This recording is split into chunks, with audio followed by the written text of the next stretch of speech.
And I am here, and I think Stream Deck is working today. Let's try.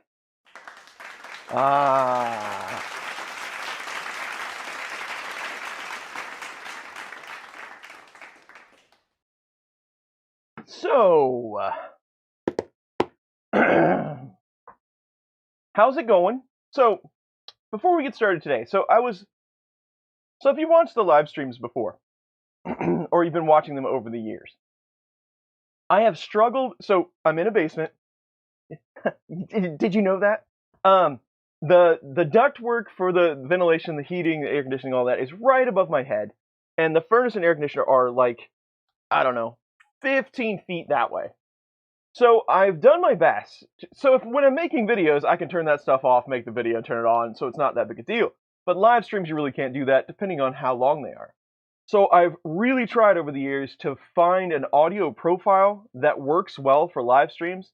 But I was listening to last week's, and I'm not exactly sure what changed, because at one time I thought it sounded better than it did. But I've tried to use noise reduction, and it washes the audio out, and I don't like it. So I think, but the audio, the noise reduction does take out the furnace and the air noise for the most part, which it doesn't run all the time, but you know, you can still hear it, right?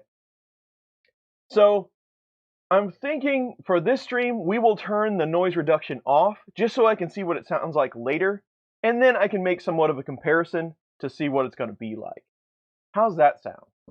So let's kick it off for now, just to see what it's going to do.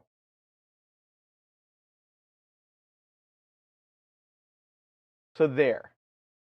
So let's run with it that way and just see how the stream goes. Now, back to business. There are all kinds of people in chat. We just had a Patreon stream yesterday, so I talked to a few of you already. Here is our tree from yesterday. I still haven't sent you a picture, but that is Filamentum's Iceland Blue. It came out really well. Even the tip is nice and pointy. So this is officially our mascot for today's stream. This is the holiday edition, because it will be the last stream for the main channel. It will be the last stream total until next year. So, Scientific Approach, thank you, Mike is here. Again, I was reading some. Sergio Ben, 3D Wildcat is back. Gene is here. Non-Fam, Victor, Tom the 3D Print Viking, Robbie Mac, Colin is here. Welcome to the stream. Angel, Techno Rat, John Cook, MJ, awesome. So we'll see how that audio goes. I'm always trying to improve. So today, if you remember, what's it been, over a month ago now probably, we did a live stream with the Mingda D2. Now, honestly, I had never heard of Mingda before they got a hold of me about taking a printer. And they were very nice and they're very professional. And they said, do you want a D2? And I said, okay. So we got the D2, we did the live stream, and it had some problems right out of the box. If you remember that stream, it had a lot of belt issues, and it also, after the fact, I found out it had a lot of extrusion issues. We ended up increasing the temperature, lowering flow rate, just to try to get the print to smooth out during that live stream. But then, after that, I took about 30-45 minutes and went around and tweaked a bunch of stuff, and the print quality was like 1,000% better. And in fact, I did a video on it. Just somebody on Twitter said, hey, you should do a video on what you did because my Mingda D2 isn't great. And I said, okay, no problem. So I did a video on that, and hopefully that was helpful. But it seems like, between those two videos, it seems like the following for Mingda is relatively large. I don't know.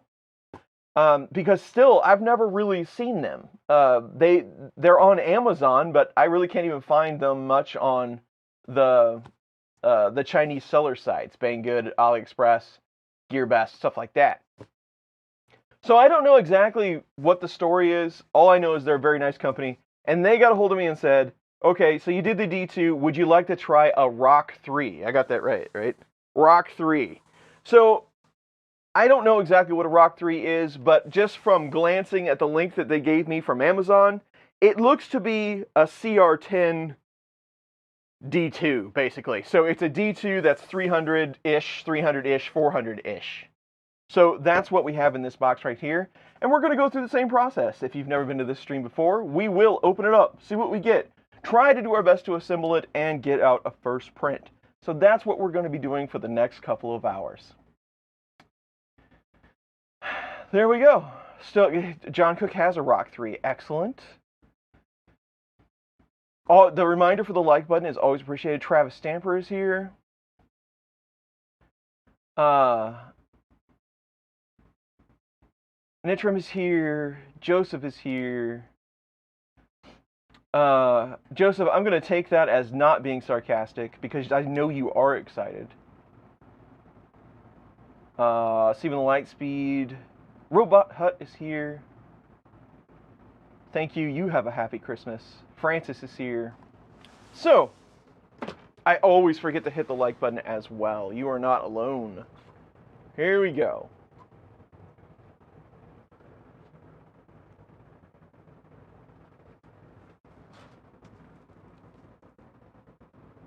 Huh. This is the UPS label when they mailed it to Amazon. That's right. This one had been reboxed. That's correct. Charlie Bowen is here. What is up? Carr is here. Hello. David Smith, welcome.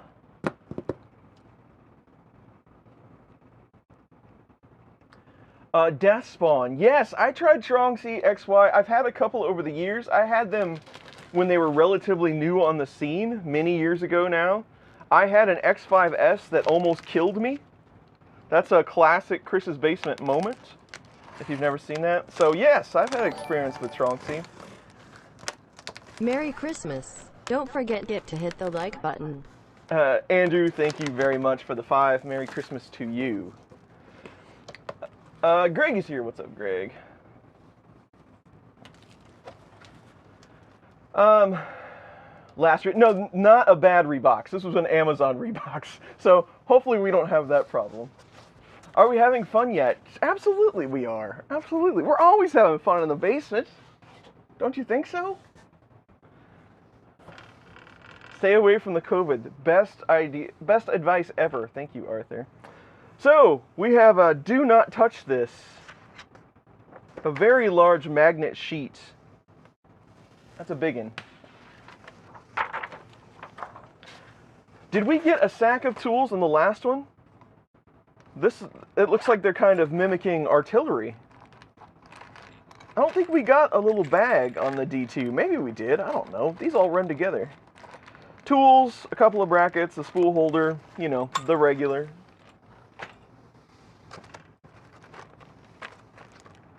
After sales service card.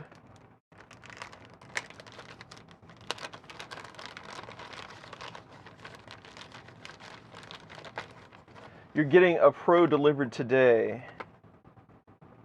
Yeah, I've never really had all that much luck with the Trongxi stuff. Other people say they have done well with them. I now stay away from them completely. There are a couple of companies, for one reason or another, that I no longer do business with. Not that I do business. I no longer use their machines or show them on my channel. ANET is one of them, and Trongxi is another.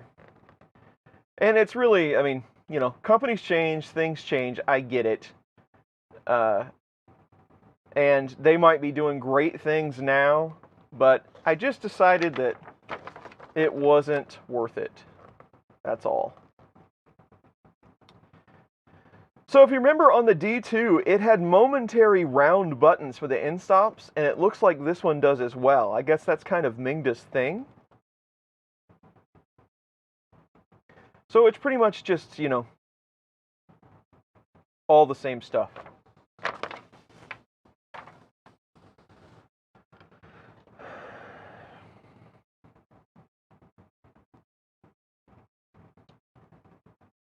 Hello, Magnus. Glad to see you are here. But only in a cardboard box. Excellent. Do I have any camera recommendations for Octolabs? Putting all the organizing the source parts to build a Voron switch wire. Nice. Mr. Dave Randolph was telling me about that. Cameras for Octolapse. The Octolapse kind of depends what hardware you're running. If you're running on, you know, like Pi 4 or something, you have a little more room for resolution. The problem is being able to focus it just right to get the whole lapse looking good. If you can run a 920C and get it focused in, those work really well. But that's really the highest end one that I've ever tried to run on a Raspberry Pi because, you know, you don't have a ton of resources on that guy. Now this one's a little different. This one's got a knockoff Bondtech and V6 hot end. It doesn't have that extruder mashup like the D2 does. This is the problem with the larger, the 334s, as I like to call them. There's not enough room on the table for everything. Bunny 3D is here. Hello.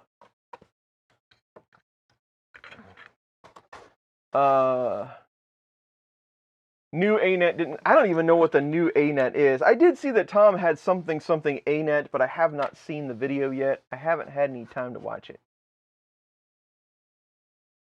Tronxy are the SKR 3D printers. Well, I mean, unless they were really cheap, I guess that are they really cheap? Because that SKR is like the cheapest, most features you can get for a mainboard. Are ANETs really any cheaper than a Creality or anything like that?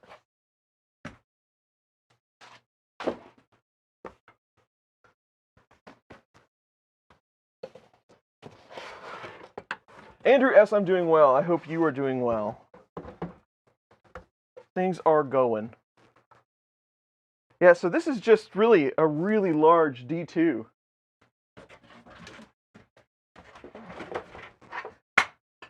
And hopefully it still works after that. It did hit a mat, so maybe we got lucky. It's got a lot of metal on it. It should be fine. It didn't break the part duct. It's fine. All right. So yeah, you want to see some of these parts here. So on the D2, you have kind of a squirrel cage deal that has a pretty much just a Mark 8 style extruder with it does have metal parts in it. That's good. But they've kind of separated the hot end fan a little weird, as well as the part fan. On this one, they've done a better job. So they've got a clone BMG and a clone V6 hot end. They're using that 30-30 fan like you would see on a V6, which is actually the best setup for a V6. You want lots of air on that brake. I can't really speak to quality of this said V6, but hey. Now the part fan is still it really has a large output, and it's still one of these slim type blower fans. So that's not awesome, but that's what Creality uses. That's what a whole bunch of other manufacturers use. So it might be sufficient depending on if they got the orientation correct. So that is definitely better. That's an upgrade from the D2. So that's good. So let's see what kind of hardware we got.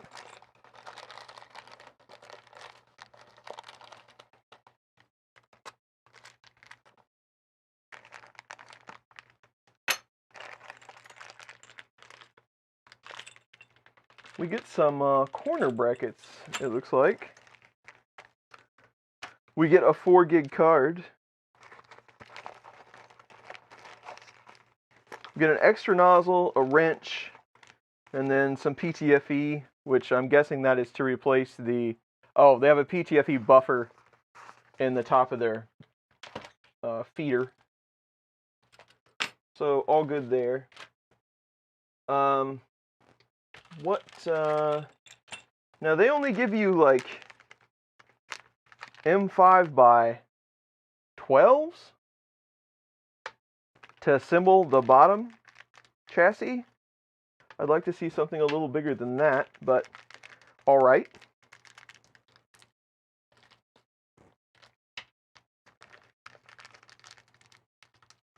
Snakes 5044, what is up?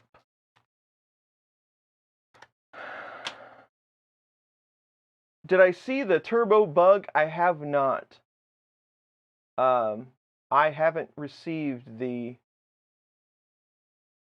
turbo board yet. They got a hold of me the other day wanting to know, like, they wanted to know a whole bunch of information. I don't know if if my rep got switched or what, but Big Tree Tech has been a little silent in my recent findings. So I don't know what's going on over there. I'm going back to the chat a minute. Bill Steele is here. He says the iFactory 1 is based off a Trunksy XY Core XY machine. Gold Bunny. There's lots of bunnies in the chat today.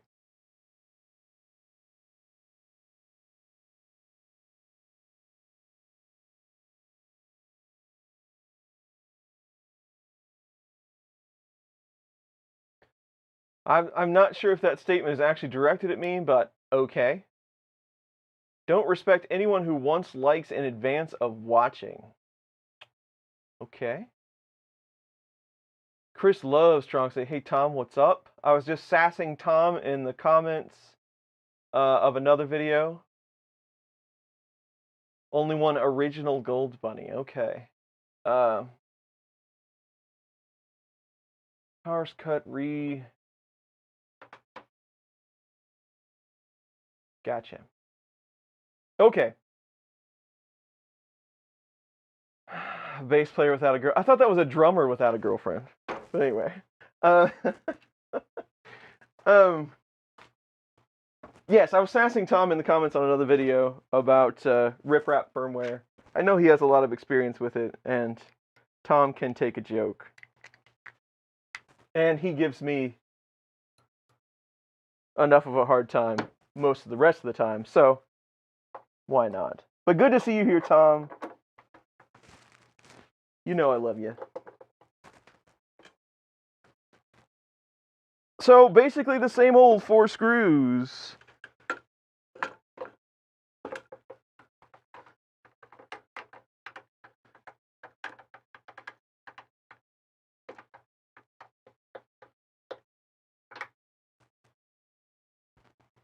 I've talked about this on the live stream before. I've made some more progress about cleaning out the basement and getting rid of things. Bennett, the 3D Maker kid, now is the proud owner of my snap maker. So he's going to make all kinds of cutting and lasering and 3D printing small things, and he's not going to use it to smite his enemies by slightly blinding them with the laser. I hope. And hopefully his folks aren't super irritated with me, because that thing is loud. But I hope to see Bennett make a lot of cool stuff with that thing. Better him use it than me. What if I broke this time? I only dropped one thing, Nappin. I dropped one thing.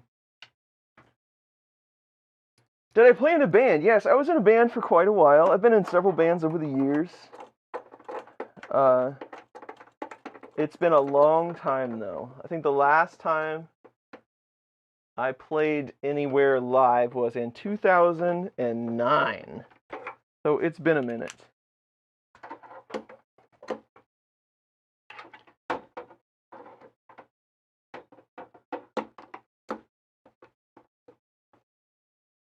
Is this becoming the new basic construction for every printer? Well, yeah, kind of. I mean, it's been that way for a long time. Now they've just, they've coined it, basically. So, it's a cheap way to build a 3D printer. Now, if you were me, what would you do? You would say to yourself, every 3D printer nowadays is the same. Why do I want to get one of these other ones? Would you say that? Or would you say, hey, this company wants to send me a 3D printer. We should get it, set up a live stream, and show everybody the printer while we hang out and talk and have a good time? The latter sounds better to me. Even though we are kind of doing the same machine over and over, I get that. And honestly, 100% honesty, it's not my favorite thing to do. But I do enjoy talking with you all and hanging out while we talk about 3D printers. And these are great vehicles for doing so. Mind you, I get no kickback from any of these companies. Most of them, very high percentage of them, 80% or so, the printer is all the compensation I get. And if I do get compensation, it's only via an affiliate link. And 85% of machines that I do on this channel, I don't have an affiliate link. So I get zero compensation from any of these companies. It's just to have some fun to do it. That's all there is to it. And I do enjoy it. That part of it I do enjoy. Testing and reviews and all that stuff, sometimes that gets a little rigorous. Not my favorite thing to do. I would rather make boards do cool things with firmware and stuff like that. But you know, it's part of the job. And YouTube is a job. No matter what anybody says.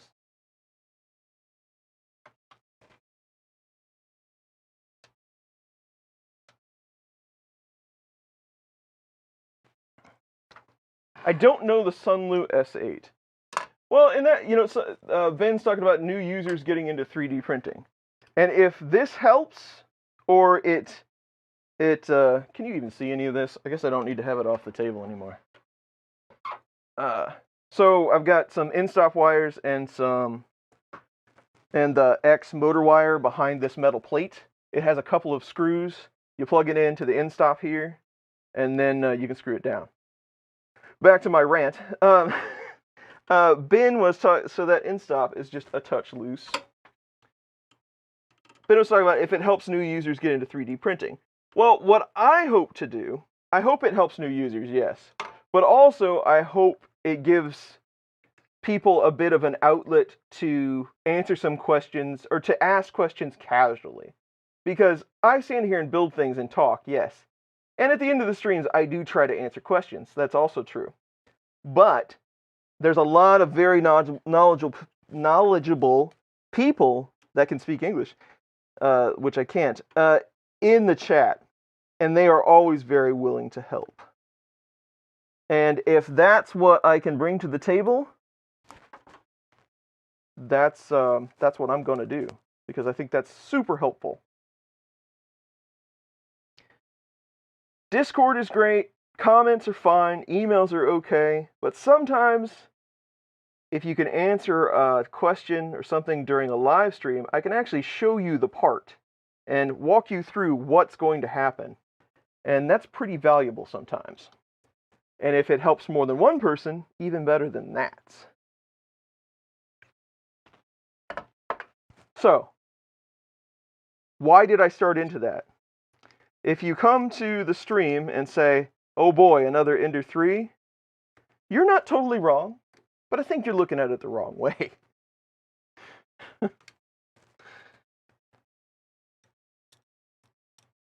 Paul McDonald is here. You're absolutely correct, Paul. This is the market we live in.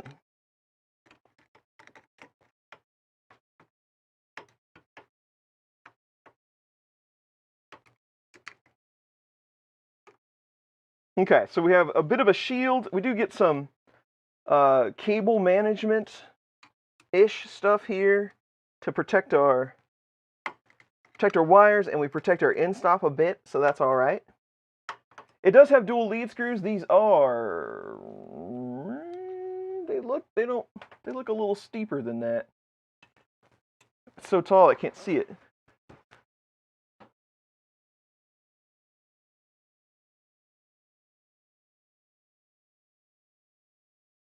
Those are dual start lead screws. So that is a TR8x4.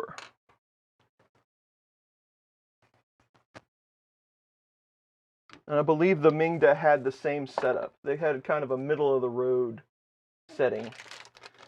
So we get T-brackets for the sides.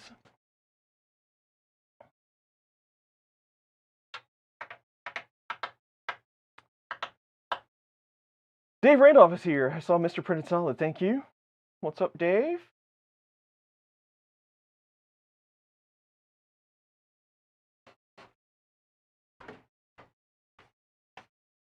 John from YouDude is here. What's up, John? Haven't seen you in a while.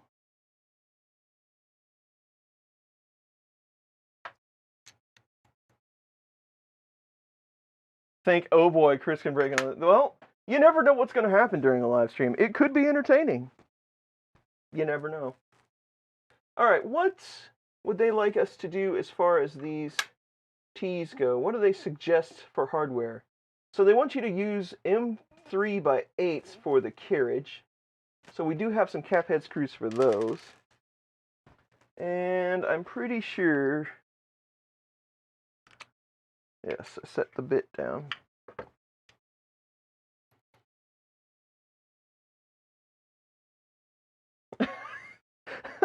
Thanks, Dave. I'm so entertaining that my voice puts Dave to sleep. You know what? I'll take that. I will fully accept that as a positive on my part.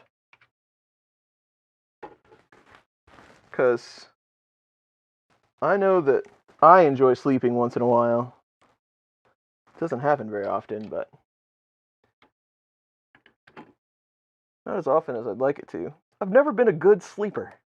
I just don't sleep very well. My whole life. And I definitely can't nap. I'm incapable of taking naps, no matter how much I try.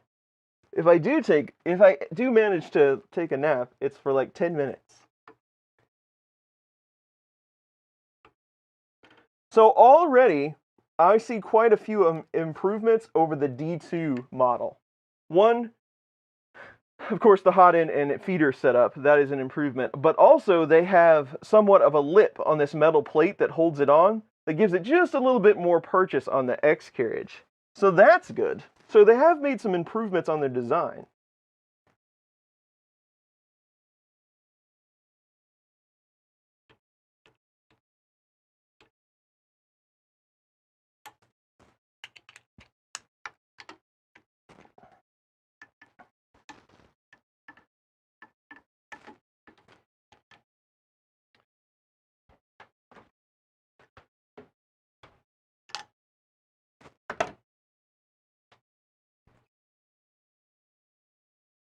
Dan's here. What's up, Dan?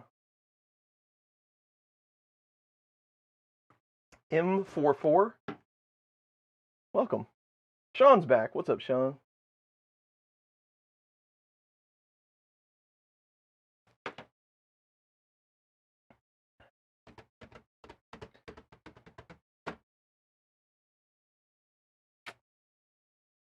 Do I prefer this style or where bed is the Z? It depends.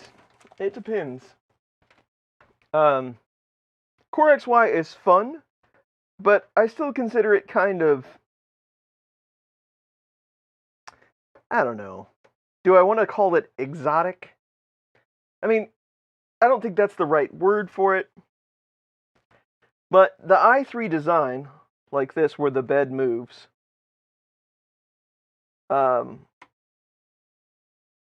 has been done so much and pretty much perfected for the most part for your average 3D printing user. Meaning, I don't have to put a lot of work into it to get it to work fairly well. Now, does Core XY perform well? Yes, it does. In the same fashion that Clipper performs well. Yeah, it does. But it's not one of these out-of-the-box things that you're going to be able to just start using, and probably not your average user could start using. The Cartesian i3 method is definitely more tried and true. So if I'm going to use a machine,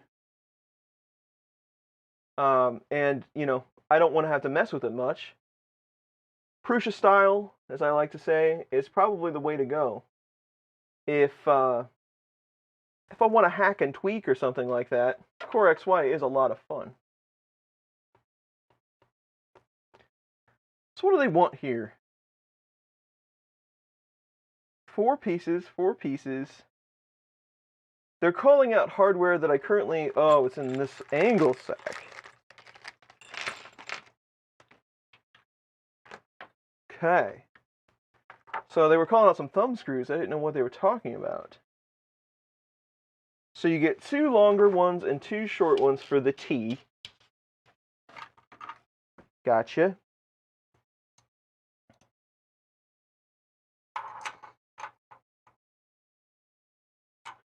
Proofs of love. There you go. Is that a dab emoji? I've never seen that before. LD002H. Is that the resin printer that you're getting for Christmas? It will be fun either way, no matter what it is.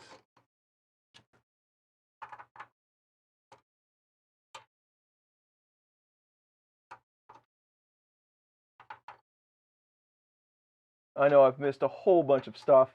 And again, remember, if you have a question or something and I missed it during the build phase, please re-ask it when we start printing. Have a great stream.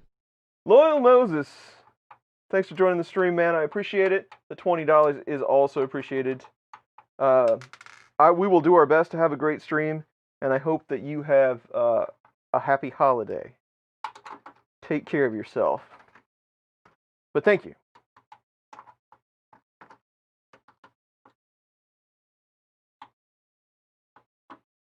Deltas are cool. That's a completely different story, but deltas are also cool. I totally agree. I like it. The deltas are fun now and then. Nothing wrong with it. And then they give you this L bracket, which I would kind of assumed it would have went up here, but it doesn't. They give you just a little bit more stability down here at the bottom. But yes, during the printing phase, I will be able to answer questions and such. Or if I don't see them because I'm working on something, you can try to repeat it. And we'll give it a shot. Or one of the moderators might handle it for you. Because they're awesome as well. Okay, what did we get? We got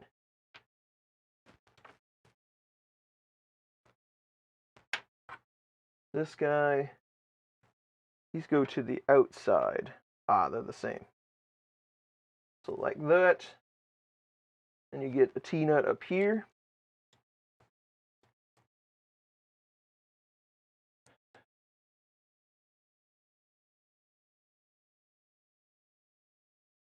Wow, that is crazy shipping there.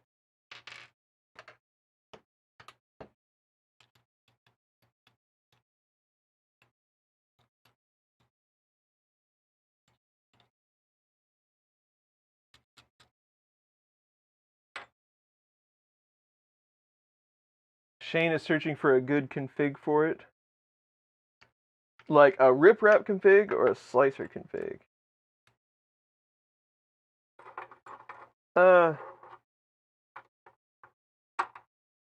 See Me CNC uses duet stuff, right? I would guess they did.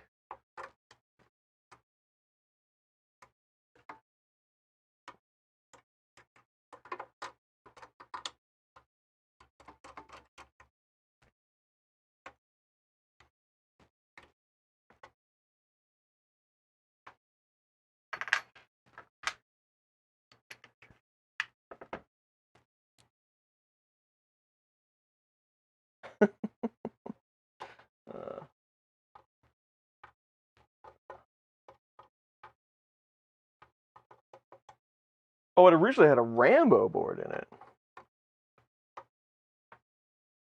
Interesting. I know they did use some Ultimachine boards on things, but I thought it was just on the... This is going to take forever. I thought it was just on the small printers they used to sell.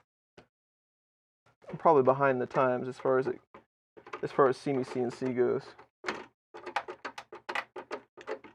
I've almost bought an Artemis a handful of times.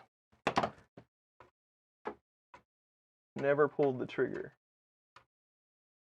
They give you rounded. You don't almost have to have a ball-in wrench unless you want to take the Z-axis all the way up.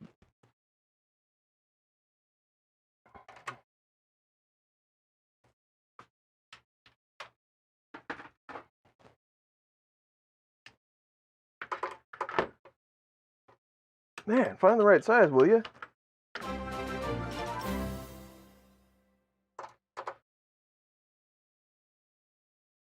I need it on another screen. So I wish Streamlab would do everything. George, thank you very much for supporting me on Patreon. That is much appreciated, my friend.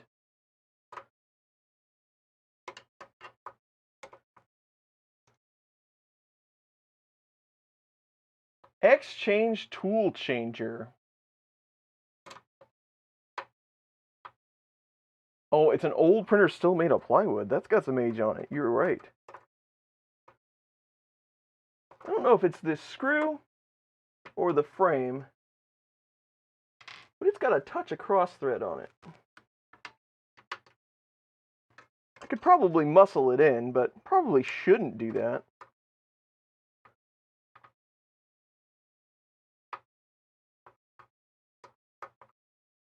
If I can get away from it.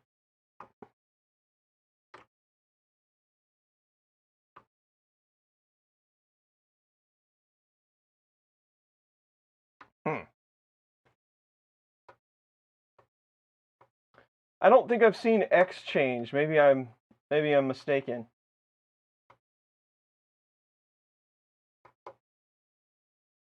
Eccentric Nut is here. What's up?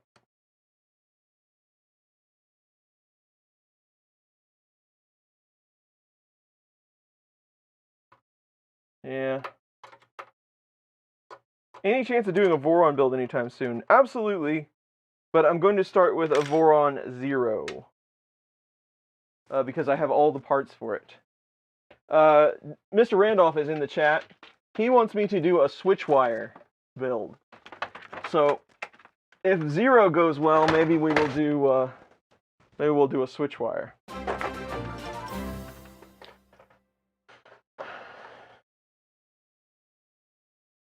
Andrew, Patreon supporters, they're coming in. Thank you very much, Andrew. That's much appreciated. The Patreon supporters are the best. They keep the lights on. But they also get perks and videos and all kinds of good stuff. So watch out for that.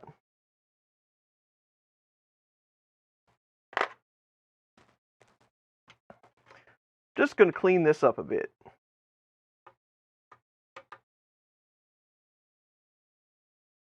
$1.8 is the cheapest. We don't want the cheap one. We want the good one. This is going to have to go up. I'm tired of it being in the way.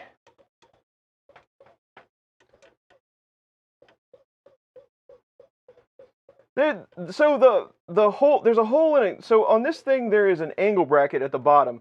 One side goes into the extrusion with a T-nut, and then there's a hole in the case, in the metal case, that the other screw goes down into it, just to give it a little bit more, less wobbly. And the hole in the case, I could probably get the screw in there, but I really don't want to cross-thread it. So there's one thread in there probably that's just kind of not right. So I'm just going to clean it up just a bit so that I can do this somewhat properly without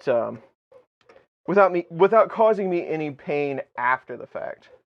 Because if you've ever cross-threaded a screw, it's just going to bite you later.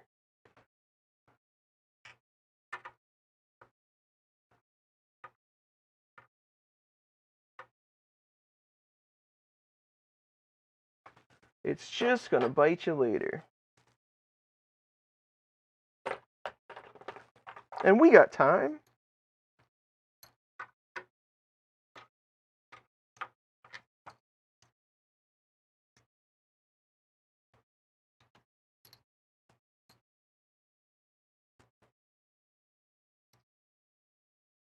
Need a dial gauge.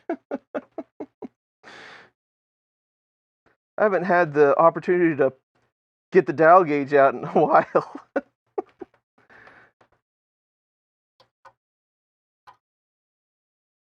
When I started 3D printing, I did that a lot more than I do now. When you only had one printer. Like my original printer, the one we're doing the video series on over the last I don't know, a long time now. Over the last year, we've been doing it. I actually had it bolted down to a table and everything so that I could try to get it super consistent. Haven't done that in a while.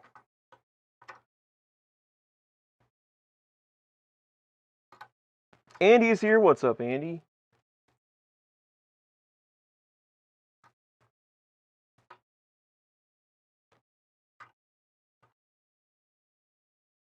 Is this an artillery clone? Well, who knows what a clone of a clone is nowadays, right?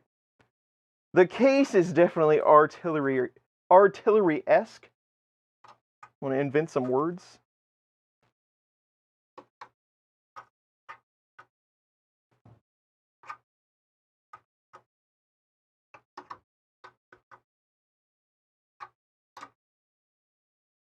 Okay. I'm much happier with that now.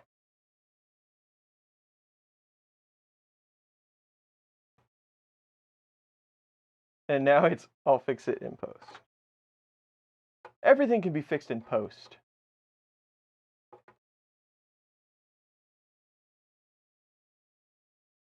Joe wants to know if I have any advice for anyone that's converting an SKR Mini V2 to a dual Z stepper setup. So, how are you doing it, Joe? Are you saying that you are going to use the ZA and ZB? Fits so much better now. ZA and ZB plugs to use two steppers? Or are you telling me that you are going to use independent stepper drivers for your Z motors? Like you are going to be using the ZA plug and we'll just leave that out in case something else happens. You're going to be using the ZA plug and like the E1 plug. Which configuration are you going for?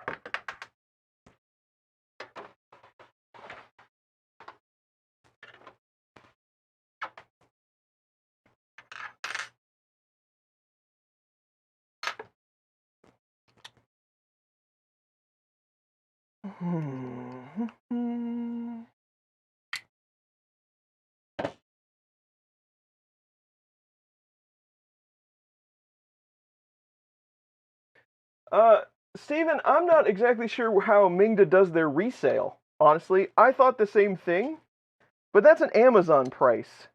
So I don't know if they just haven't completely rolled this one out yet, or what the deal is. But I thought the same thing. The Amazon price is pretty pricey. I wouldn't think it would sell for that much on other sites, though. Dated, I'm waiting for that to come through on the voice to chat. We'll see if it ever makes it. There we go.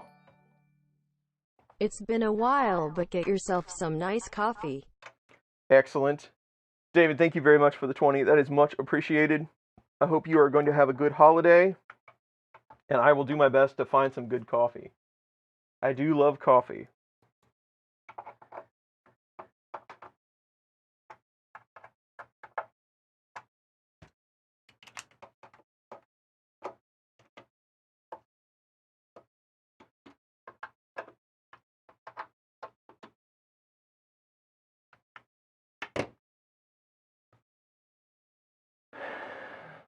I'm not even sure what that is, Greg.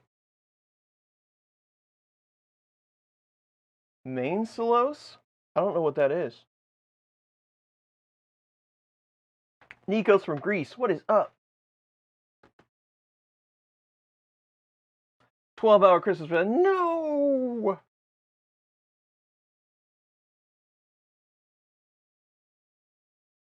Yes, 300, 400-ish. Link in the description.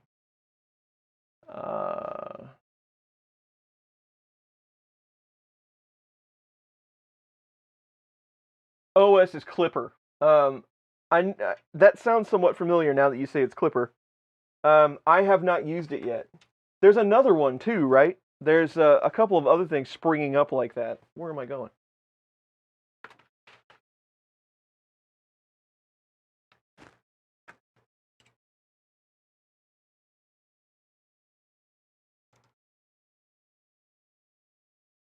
Simon, hello from the UK.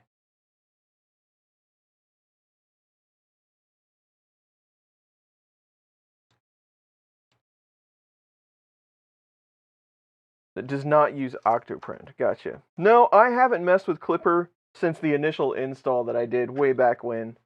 I know it has grown up quite a bit since then, and I probably should go back. I've said this a million times probably on these streams, I need to dedicate a setup to Clipper so that I have one that's running all the time. Maybe that's something we should look into.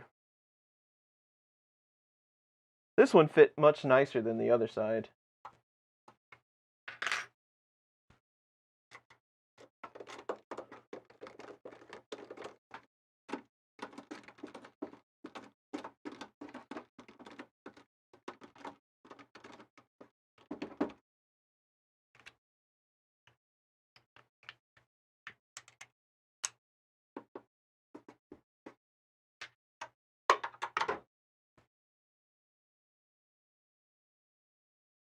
Time lapse with Duet? That shouldn't be too difficult. We could do that.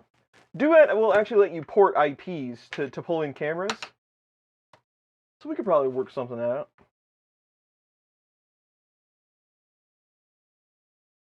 How many printers do I have? Too many. Unreal, I am good. I hope you are well. What do I think of Sovol printers? I don't really have any thoughts about them. I am aware of them. I don't know one thing about it, though.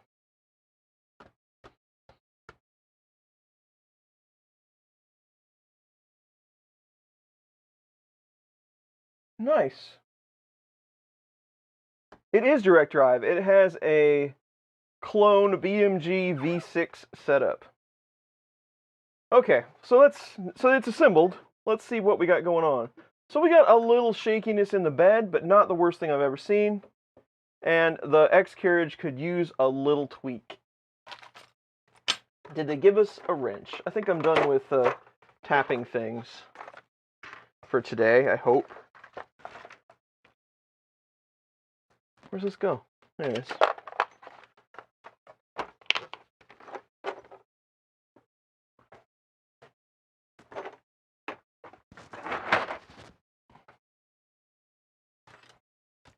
Weehaw! I just love saying that. It's hard to believe that weehaw is German. Doesn't it sound like they should be Japanese?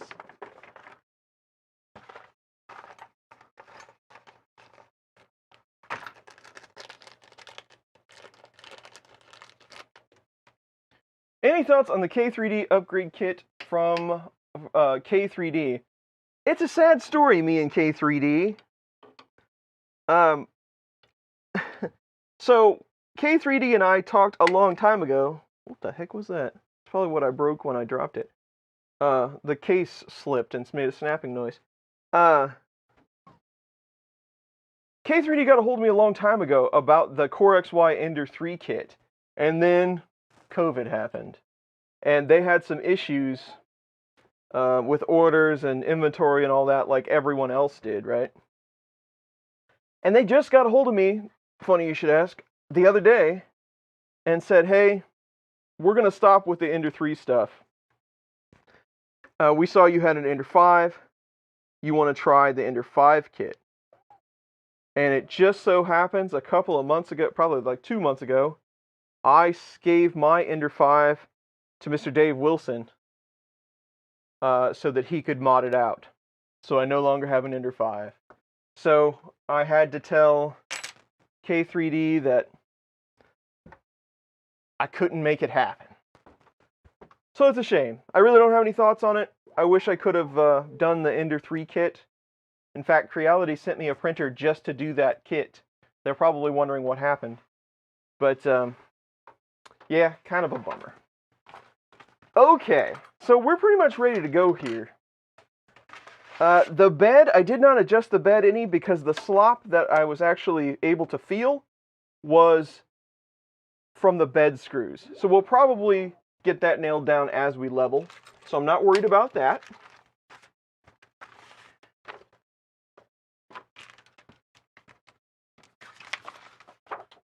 I don't need this, I guess.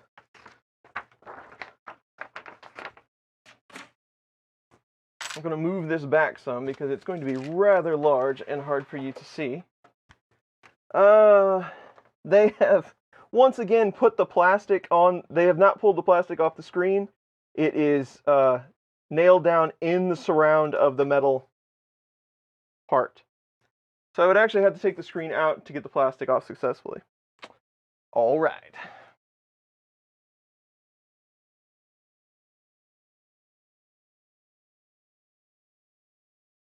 Don't you hate it when they do that? See if you're actually going to be able to see this.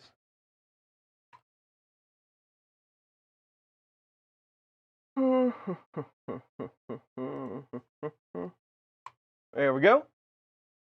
And let's see if it'll come on.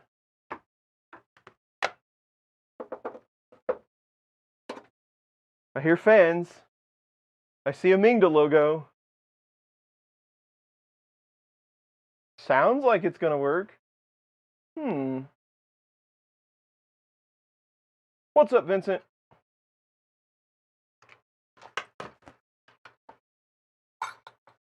Rap is awesome. Well said, Brian Smith.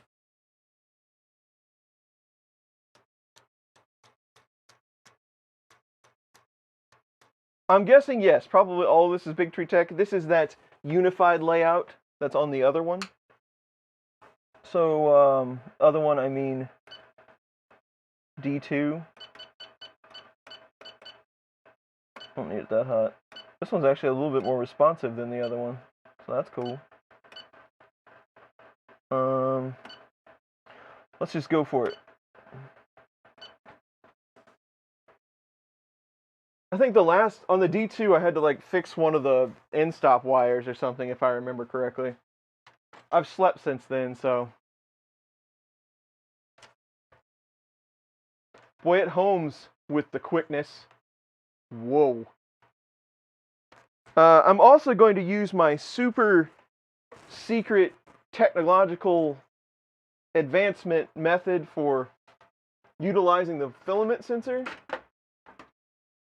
Don't look away now, kids, because I'm going to show you a trick that you're going to carry with you for the rest of your 3D printing life. And fixed. What kind of filament do we want today? Immediately, I see metallic red. I got mystic green, which is really hard to see on camera. I got mist pink. I got army green. I got gray. You don't want gray. Keep going in chat, and I'll tell you what else I have. Did Dave send me anything cool? I got some azure blue, but we've done that before. I got galaxy black. That's not that much fun. What is this one? Galaxy silver. It's okay. What else? Nothing's really jumping out at me here. I got tree green. That's kind of Christmassy.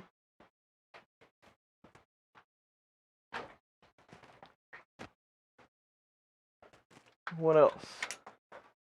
Oh, that's not good.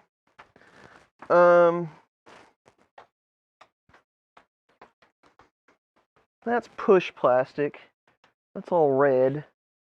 Red, red. What's this? This is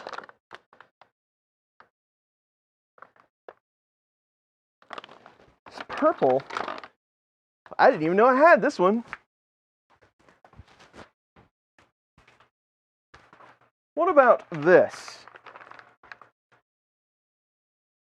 Purple Eater. This is printed solid Jesse PLA. Let's at least take a look at it. What do you think? Neon brown. Purple, that's the way. That one looks pretty interesting. That's like a Dino on the Flintstones purple. This is Purple Eater from Printed Solid. This is Jesse PLA. What do you think? I think that one looks pretty good. Alright, let's do that. I'm going to get out my printed spool holder that is spool holder number 5 on Thingiverse.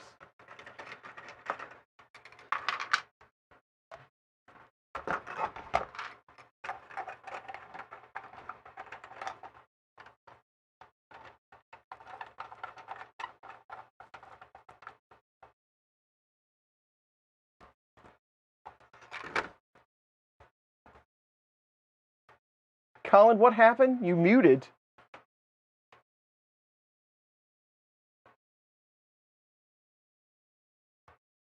Neon black. That neon black is a really hard color to get right.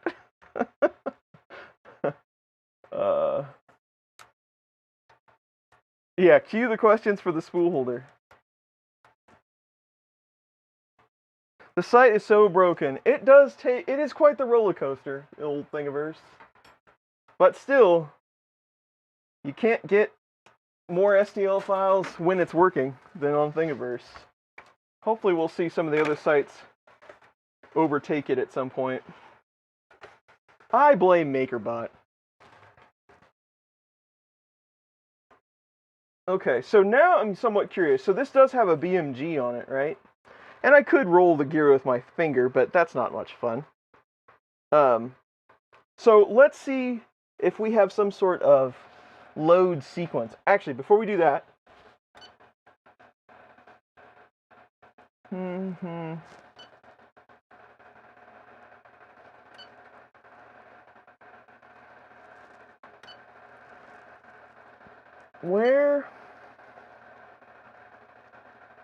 why can't I ever find disable steppers on these? The plastic on it doesn't make it any easier.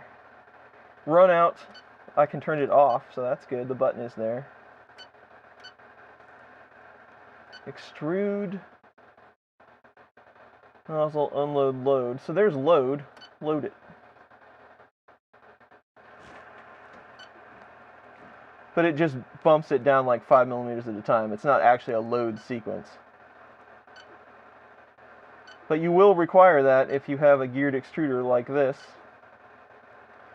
So that's that. It's not in print.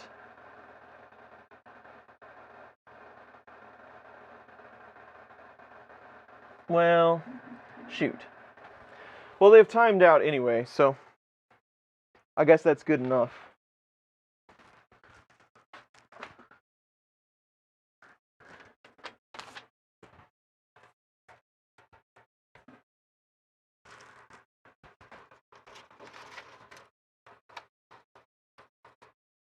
Took care of the runout sensor, that's right. It'll never run out now.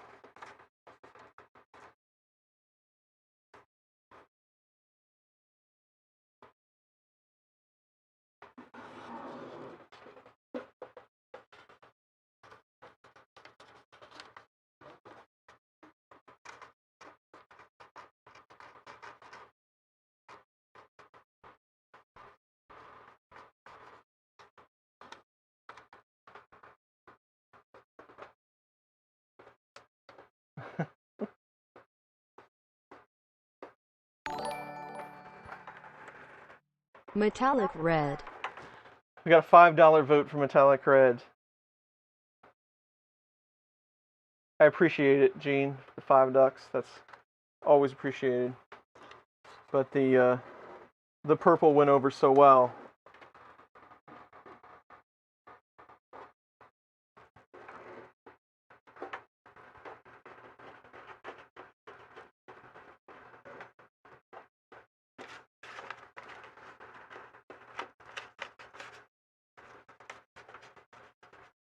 Next time, metallic red. This one's definitely out by a bit.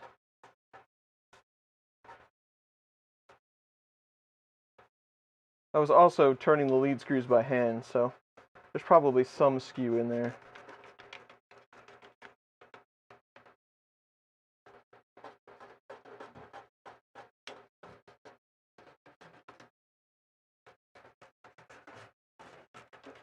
So That's a pretty good question, I guess.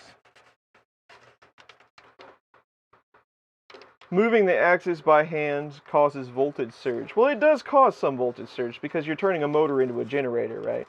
So it's backfeeding. But it's so minimal. I mean, you can see it light LEDs, like it'll light the screen, and maybe, like if you're going real crazy, it might kick the fan over. But it's so minimal that 99.9% of the time, you're never going to see an issue. I've been doing it for many, many years. I've never backfed anything. Not saying it can't happen, but I've never experienced it at these voltages.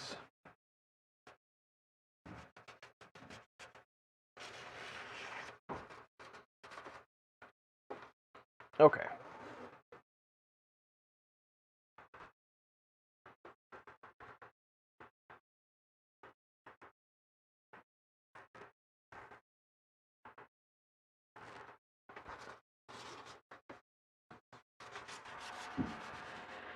I think that'll do it. Where's my SD card?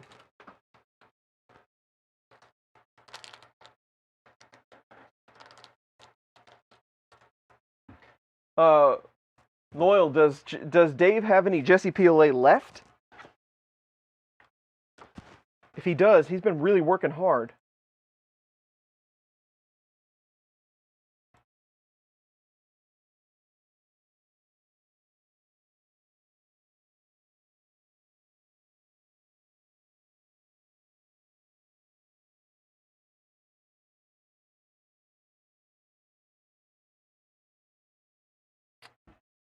Trying to find a profile that is close. Don't I have a profile for the X1 somewhere? It's really close to that. What did I call it? What is the Sidewinder? Maybe I called it Sidewinder.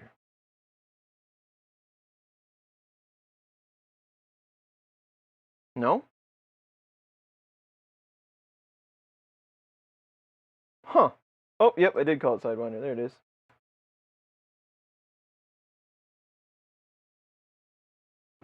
Custom G code, extruder.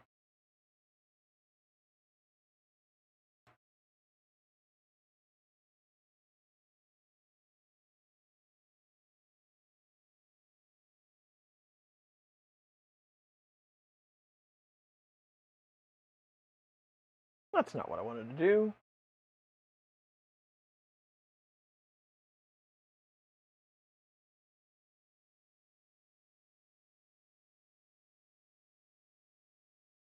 I'll answer that in just a moment, Justin T.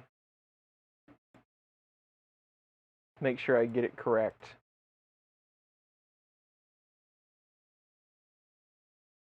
Yeah, that's right.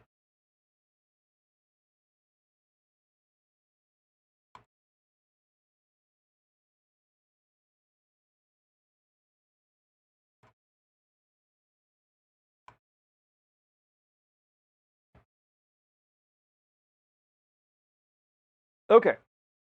We have a file. That's one thing I do like about the Mingda setups is they use a full-size SD card.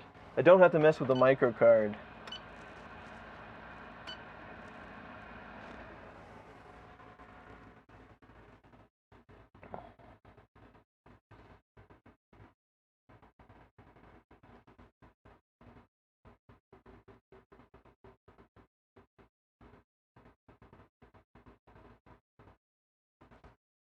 The homing on this thing is so slow.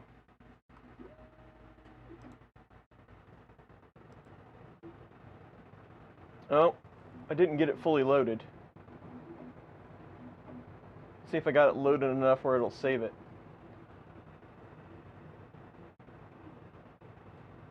Or at least let it load itself so I can restart it.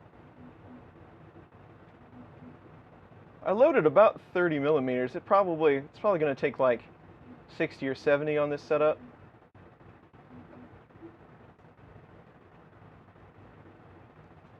At least now we can get our camera positioned where it needs to be. Come on, kick out some filament. You know you want to.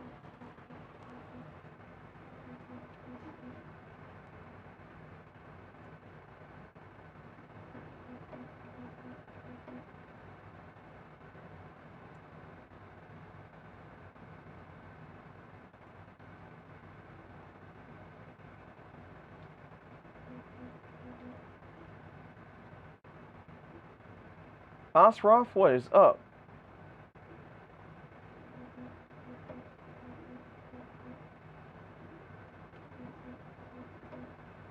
Seriously, it's not there yet?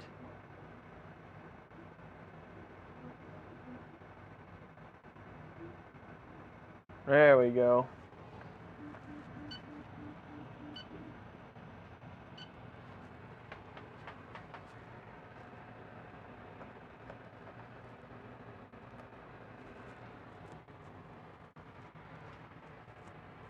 That's the only problem with the geared extruders. You have to pay a lot closer attention because you have no idler to load the filament. They work really good, but remembering to do all that or build a sequence or something like that, it takes, you have to think a little differently sometimes.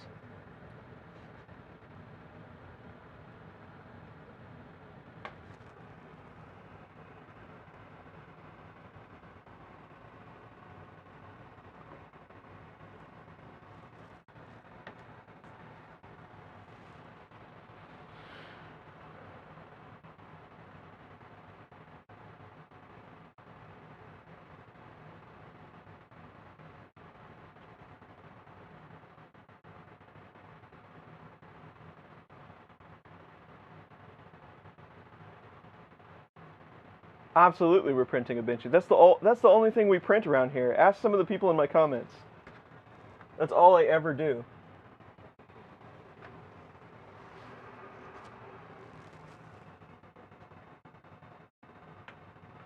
Don't touch that. I already touched it. Oh. I don't know if maybe my end stop isn't very accurate.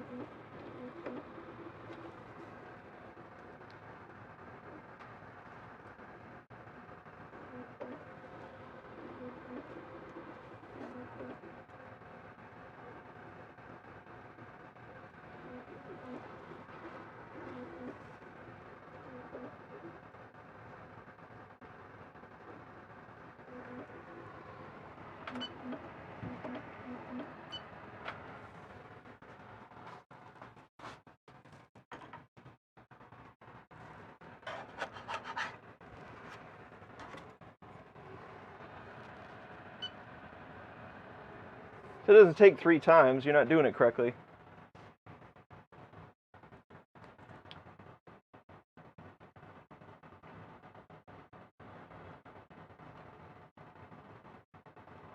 I have a hairy arm. I do have a hairy arm.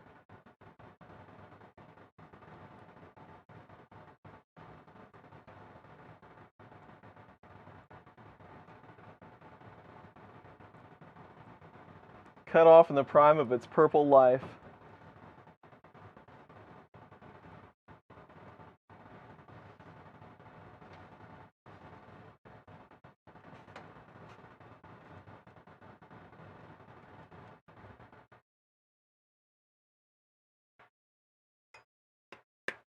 We'll get this going, I swear. Plate surface looks good. It's just the regular old magnet build tack like sheet that you see on a lot of these printers. They actually work pretty well. You kind of have to peel them off the print, unfortunately, but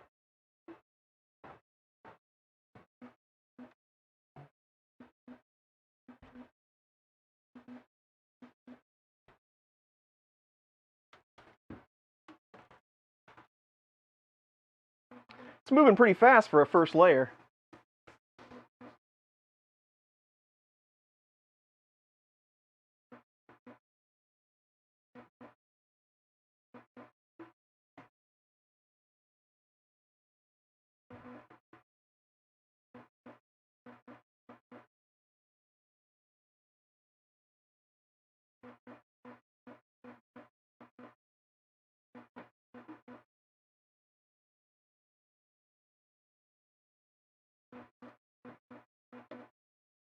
Looks decent so far. Let's see what it does. I can usually tell a little better when after it lays the first one down and I see the second one go on.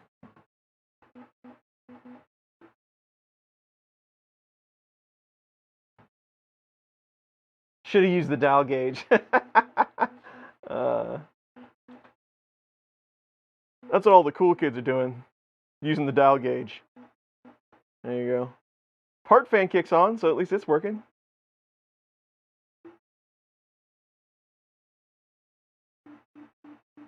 There we go.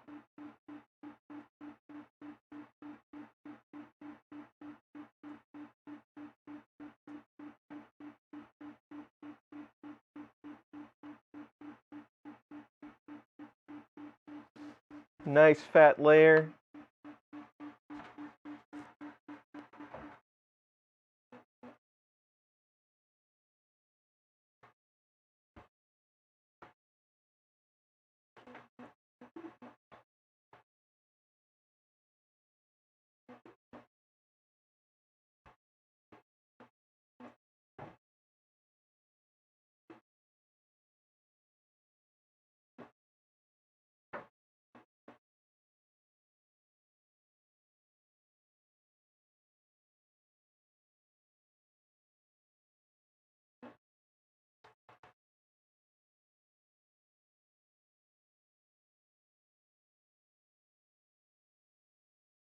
The boron doing the Benchy in 14 minutes, that was pretty impressive, wasn't it?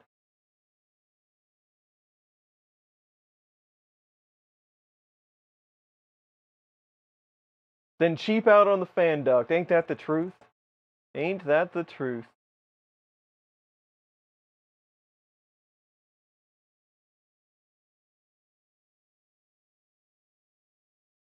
Okay. So, you know what time it is. The printer is printing. We have been streaming for 1 hour and 14 minutes, which is pretty good time for around here. Only took us 3 times. If I would have went around and leveled a couple more times, I probably could have nailed that, but whatever. Baby stepping is where it's at. So, coffee time. We're going to take a coffee break. You guys watch this print. I'll be back in just a couple of moments. And then line up your questions, whatever I missed at the beginning of the stream or you have. I will do my best to go over most of them. And we'll hang out for a while we watch this thing print. And we'll see how it does on its first print out. So, couple minute break. Be back here in a moment.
Okay, I'm back.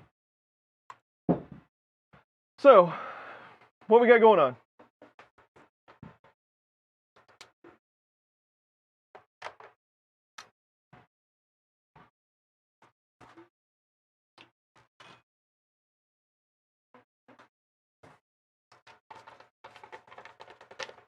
Zachary 3D Prince is here. What's up? Lil Moses has all the candy.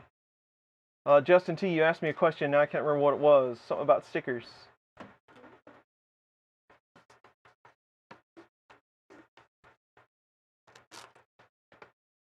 Question, what would you say is the catch on this printer? What do you mean catch?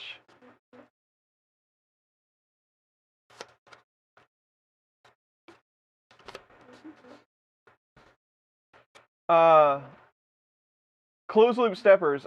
I have yet to receive a set. I've asked about them many times and I don't have any yet. I would do some videos on them, but I don't have any at the moment. So maybe we can make it happen. Ben, thank you. It's good to be back. Maybe I could mix up the type of infill pattern for variety. I could do that. Benchies are a tradition.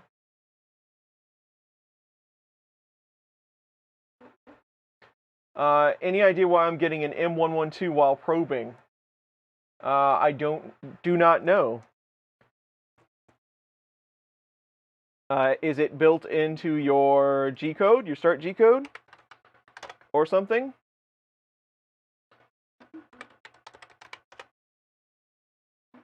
Yeah, M112 is emergency stop for Marlin. You probably failed a probe, I would guess. AKA downsides. Well, that's more of a review question. As I see right now, I mean, it's direct. So you go through all the lists of features. You got filament runout. You do have a removable sheet. You have a fair size build volume. You do have direct drive. You've got a geared extruder into a hot end. It's probably PTFE line, so you can't do higher end temps. But I mean, there's nothing really that makes this printer stand out over a lot of other machines. It does have dual lead screws. They are somewhat coarser pitched than other lead screws, so that will give you a little bit more resolution, a little more. That will get you on. That's a whole other long conversation. It will get you a higher resolution. It does have dual 2020s for the Y sled rather than have one in the center, and I actually like that footprint just a little bit better. Gives you a little bit more mass on that plate. But what is the catch? I don't know. Could you compare this up against a CR10 that probably prints almost as well? Probably. But it does have direct drive, so that's going for it. But it depends. It depends on the price point, right? Also, I'm not exactly sure what board is in there. These do run Marlin, and maybe it has a lot more capability to upgrade than something like a Creality would. So that's where some money is too. So it's hard to say.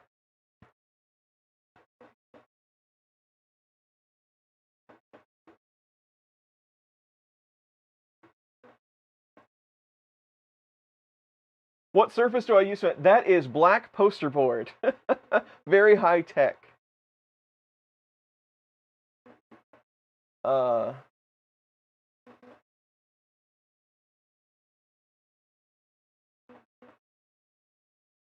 Loyal's Candy Obsession. Gotcha.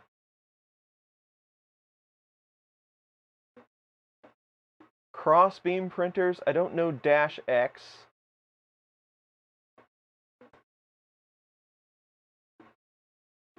On the Q5, we did an FL Sun printer. I don't remember exactly which one it was. The heater stopped working about 75% through the Benchy. And that's where it finally sat. I haven't done anything else with it since.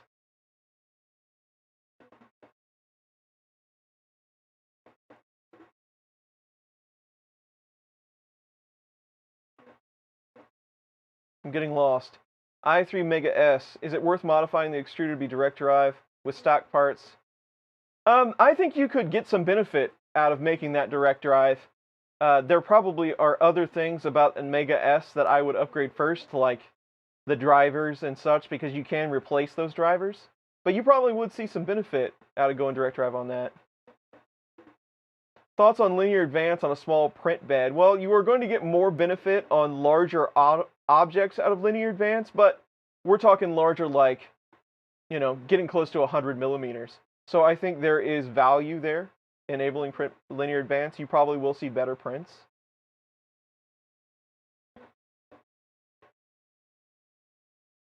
Or stick with S-curve. Well, one or the other. S-curve I really can't speak too much about. I know linear advance does make a lot of improvements. I don't know about S-curve so much.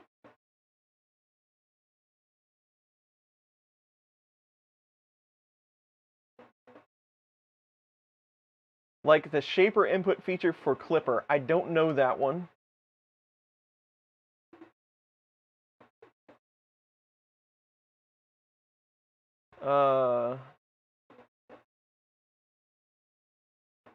Kind of hard to see by the eye. Yes, you have to really get things.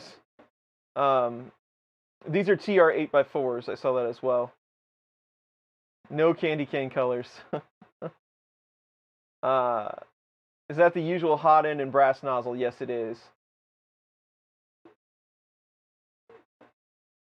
Only one fan for cooling, yes. It only starts to happen when you reach the right side of the bed. Yes, you're probably failing a probe. You're either too close or too far, so maybe your X gantry is skewed just a bit. I'm trying to hit all of these. Nikos is disappointed in the closed loop steppers. Back to Steven's question about resolution. So the resolution on lead screws, yes, it's going to be hard to see by the naked eye. Now, in certain situations at certain layer heights, we could go through all kinds of we could go through hours of talking about how this works, but certain resolutions, certain layer heights at a certain lead screw pitch. If you're not landing on a full or half step sometimes, you will be able to see it, but it would be more obvious on some of the older drivers where you were actually only doing 16 times microstepping. You can see some inaccuracies at some times, but it's so rare and not very noticeable. Having a more granular pitched lead screw is just insurance, basically, at this point, because we have things like interpolation now. 32-bit boards are able to keep up with steps a lot better, too, and use features like interpolation. And the drivers are better. So, just to rule everything out, if you went with a single start lead screw, you could do every layer height, basically, down to 100th or something.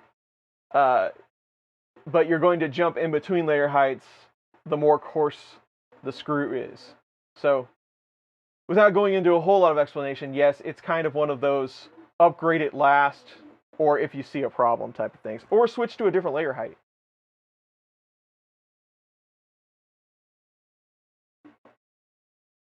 Would converting to 3mm help with soft flexibles? I don't think so, but most of the time when you see 3mm drives, they are direct drive. So by switching to direct drive, it would help. I don't think so much. I think you're still going to have the same problems. I don't know. I've never tried it.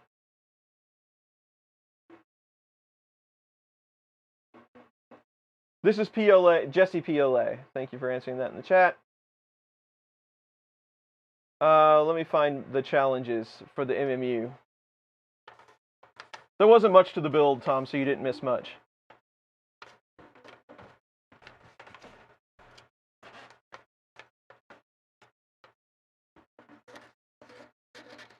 Part 2, loading, cutting are perfect.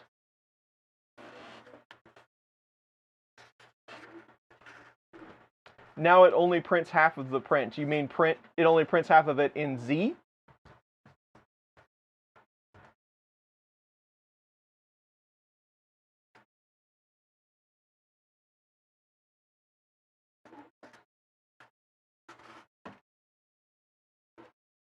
Right now, when my MMU2 starts up and the selector goes to the right side for homing, it somewhat crashes more than like a single bump because of something. I don't know that time. Well, I mean, sometimes it will crash like multiple times, 4 or 5 times, just depending on where it's at when it got turned off and how much it needs to calibrate. Austin started his own 3DP YouTube channel. Excellent.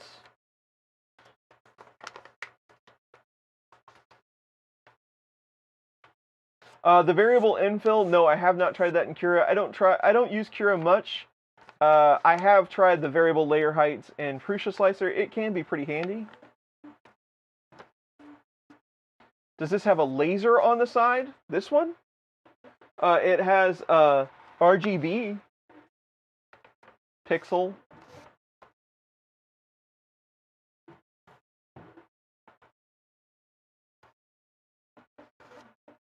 Filament sensor was triggered the whole time without your knowledge. What's the benefit we get from linear guides over smooth rods? Well, it depends your implementation. Linear guides have much higher accuracy, but you have to be able to have the mechanical setup to use linear guides correctly.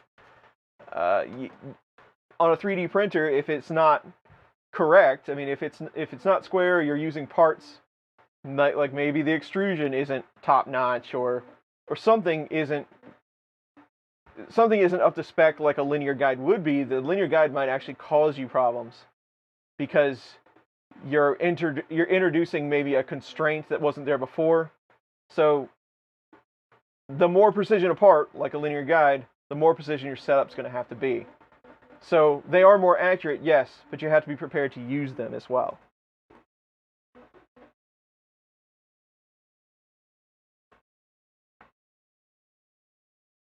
It's just a big motor. Yeah, it's just it's just got that NEMA directly into the BMG with that cage around it. It looks like a laser though, you're right.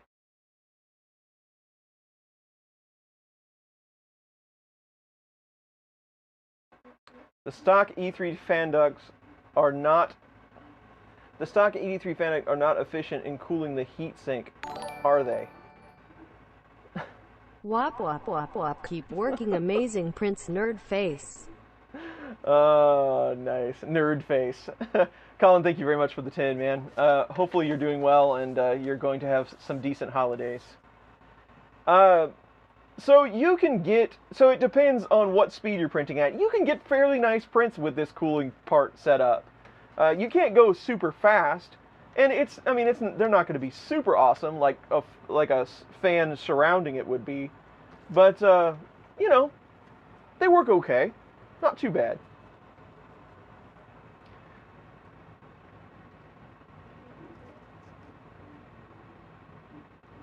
Resets and aborts on MMU at random times.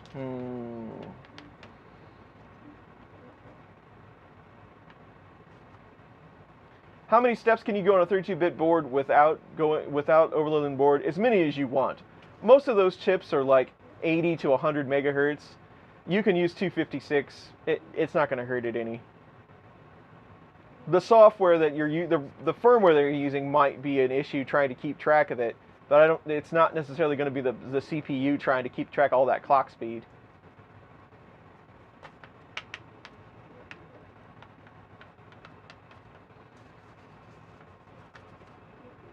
Yes, it would save a ton of time to be able to vary the infill size. So it might be worth a try. I saw Chuck had a video out there. I haven't watched it yet. Resets and aborts the MMU at random times. Man, the only thing I can tell you on that, if it's not a problem on the MMU2 board, it's the communications cable to the INC board. I've seen a lot of times where that gets tugged or because it's just DuPont connectors on the board side. I've seen a lot of times where that gets tugged or one of the, because it's just send, receive, 5 volt and reset. And there's a ground wire in there. But I've seen a lot where one of those will get tugged and just at certain times. Hope you're doing well. Oh man, Dave, I'll get that. But it pulls on the wire and causes that disconnect. So maybe even consider redoing that cable or repinning those out, putting new pins on it. That's the most common thing I've seen. Other than that, it almost has to be something wrong with the board. Dave Kennedy coming in with 50 bucks. Dave, I hope you are doing well. Thank you for all your support, Dave, this year. Dave has machined some parts for me for different projects. Much appreciated, and he always has the quickest turnaround time. So I hope you're doing well and you have a good holiday. Thank you very much for the 50. That is much appreciated.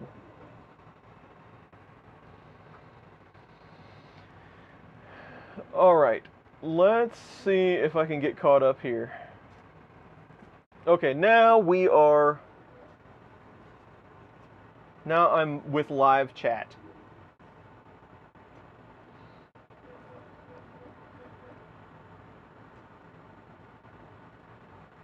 When I try to push the filament through manually, suddenly the selector goes cutting the filament by itself, and the filament crashes the selector.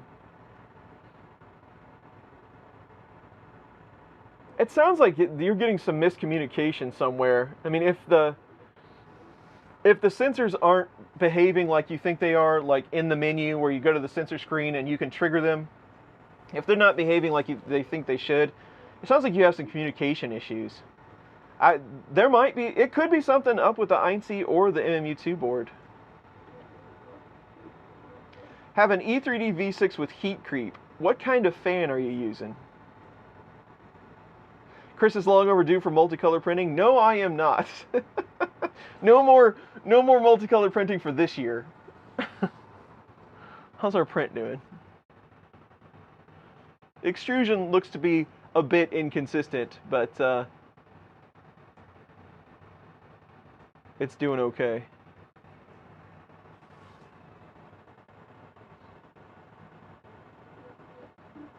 It's doing all right.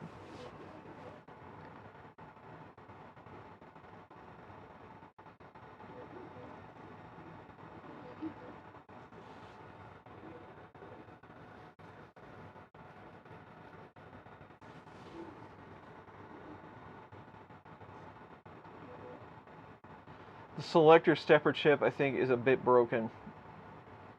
It sounds like there's a couple of issues going on there.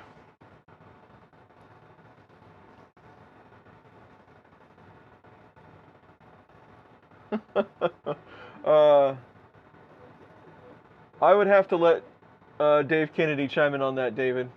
I don't know how many parts he makes. I think I deserve the applause. You want the applause for catching up? I almost caught. I don't think I got everything, but well, I'll take it.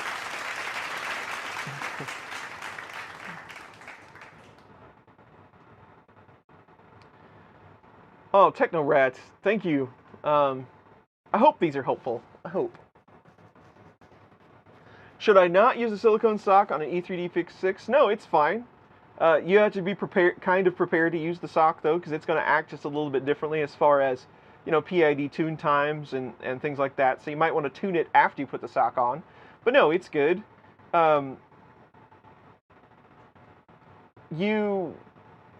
You're getting heat creep though. Most of the time on a V6, if you're getting heat creep, it's because you're not being able to dump enough heat from the barrel or the throat, whatever you want to call it, into the heat sink. And a lot of that has to do with the fan that you're running on it, because those Hotends are designed to have the fan right on the side of the heatsink. And it's a little 30mm fan that they use for their spec, and it's very centralized and it's really fast. So it dumps a ton of air on that heatsink. That's how they're designed to be used, so you don't get creep. Now, there are other configurations that use it just fine and don't get heat creep, but they've done some things to combat it. And one of the things is to use a ton of thermal paste. A lot of the Hotends you see that are put together, and E3D recommends using it anyway, but a lot of them you see that get put together, all of the threads are completely, where it goes on the heat sink, not on the hot side, on the cold side, are completely packed in thermal paste. And if you get it done correctly, and you get it on there, get it all tightened up and everything like that, sometimes you can use very little fan and get away with no heat creep at all. So they're somewhat prone to heat creep because of the design, But the way they were originally designed, you were dumping tons of air on them because they're all metal. I mean, there's nothing separating. There's no liner to separate you from it. So take that for what it's worth. You're going to need quite a bit of fan or another way to get all of that heat into the sink.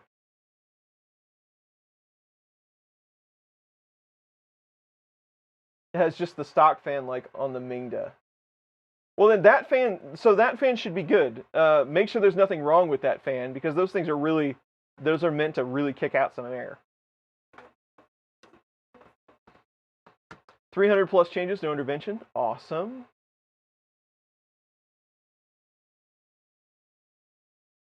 The sock should not affect creep. No. The sock is just to keep you to make your filament temperature more consistent from part cooling and ambient temperatures. No spoilers on the 3D Chameleon. Hang printed multicolored spool. Yeah. Or hang printed multicolored stool. Yeah, it would be pretty cool, Robbie Mac.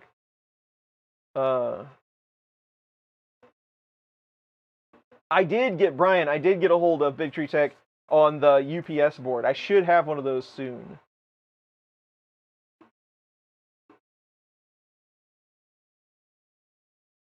After the extruder sensor is high, issues without my knowledge. Okay.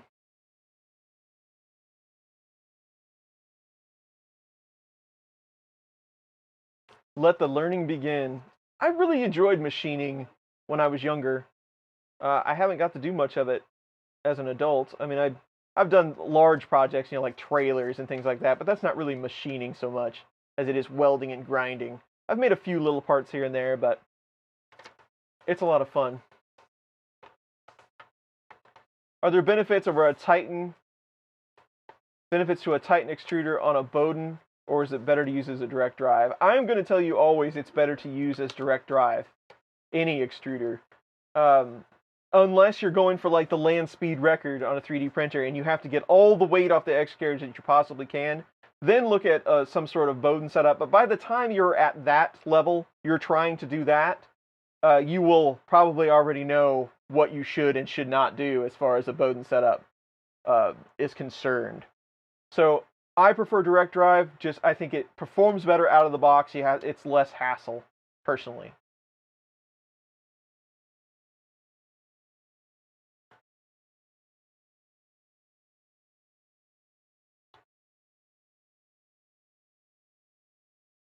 How's the elevated floor / camera? You mean this camera? Alex has a ton of good videos. If you don't know Alex's channel, go check it out. They're super technical, and he knows what he's doing. How do I feel about cats as pets? I'm deathly allergic to cats, so I can't have a cat as a pet. For other people, it's fine. It's not for me.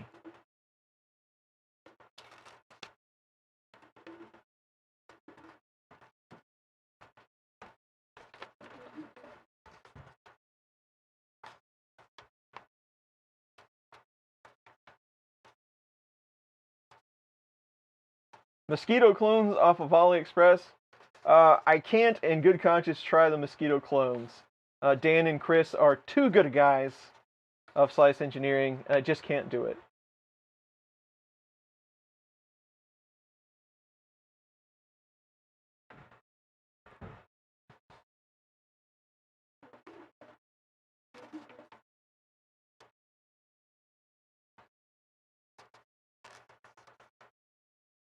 Can you move the camera closest to the model being printed?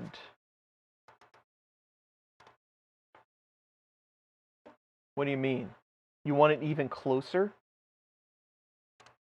Or you want to see the close-up? Do I like cats, though? Cats are just fine. Unfortunately, I can't get close to them or touch them or pet them. Cats are fine over there. But, I don't have a problem with them and their existence at all. And they make really funny videos on the internet, so...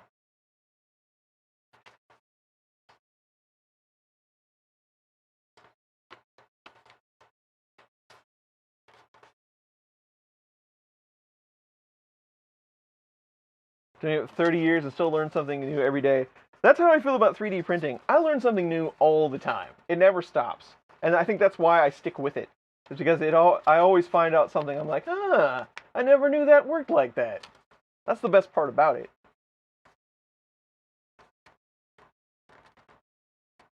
Thanks for not being a cat hater. I'm not a cat hater by any means.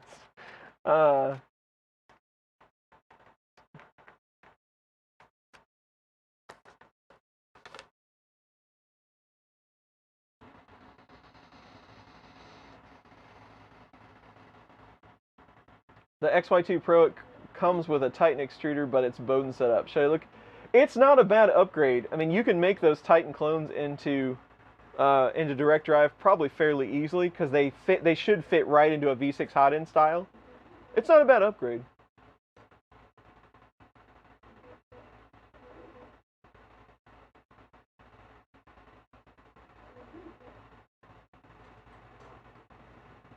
Any tips on adhesion type? Well, that Ender 3 should come with one of these style stickers.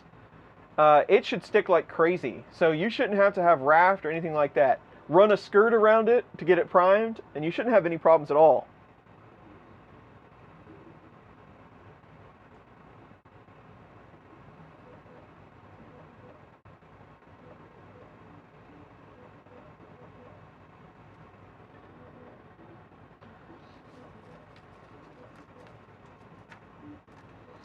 Is it wrong to use clone in an open source environment? Well, I mean, clone really isn't a...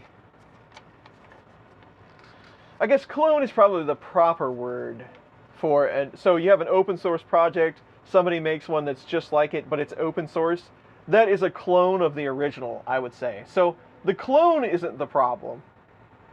It's the knockoff that's the problem. Because something like a Slice Engineering Mosquito, it is not open source.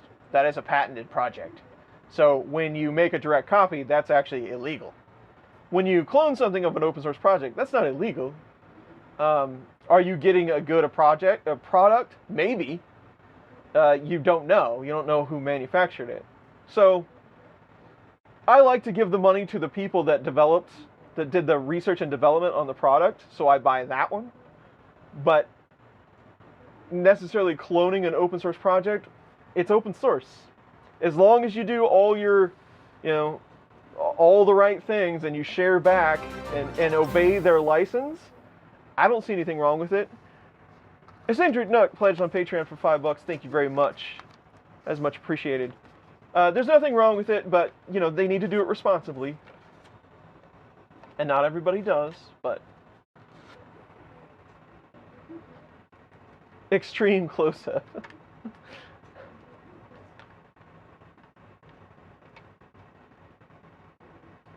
I can have a hairless cat.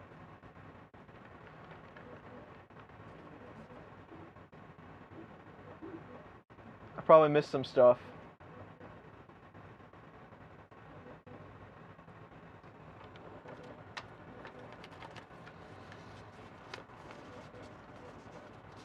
If you get the glass and mirror and stuff really clean, it works great.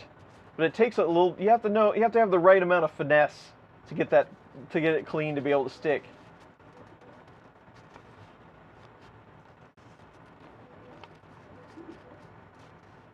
Have some static noise in the background. Yes. So I turned the noise canceling off at the beginning of this stream, and what you're hearing is the furnace running in the background. You should be able to hear it right now. And when it turns off, it should go away. How bad is it? Is it worse than the watery sound that and I'm expecting like Mike, Never Let the Machines Win, to answer this. Is it worse with the static noise right now, or with the watery noise that the noise cancellation introduces? Bennett 3D Maker Kid is here. What is up, Bennett?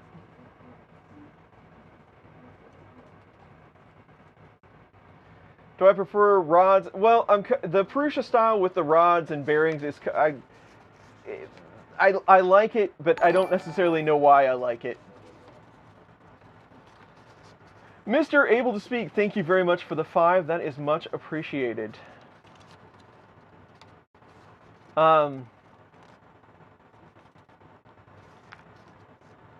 I like the old Prusa style with the smooth rods just because I like the configuration. It's been good to me. I've used it on many different platforms, and it works. But I don't know if it's necessarily any better or worse than rollers.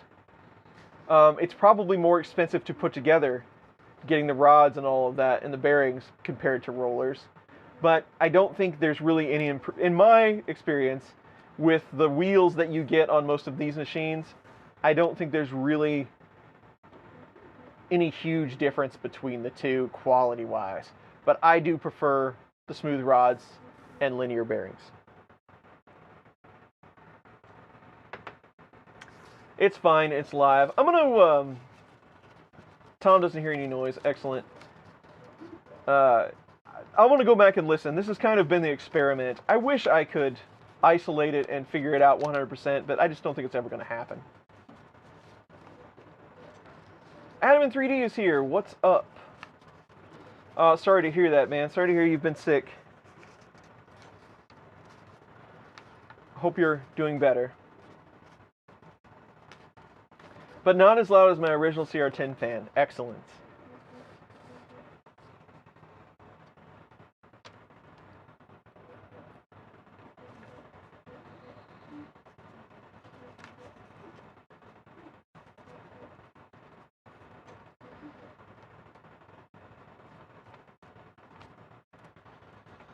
V-rollers can be kind of annoying to adjust.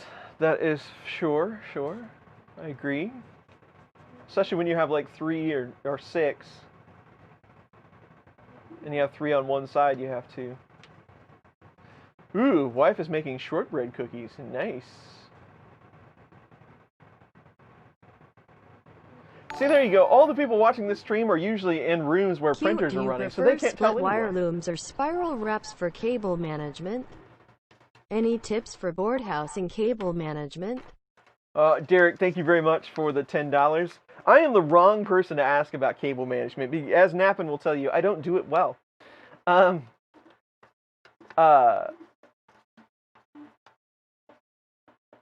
like the split loom. What do they officially like to call it? Textile sleeve.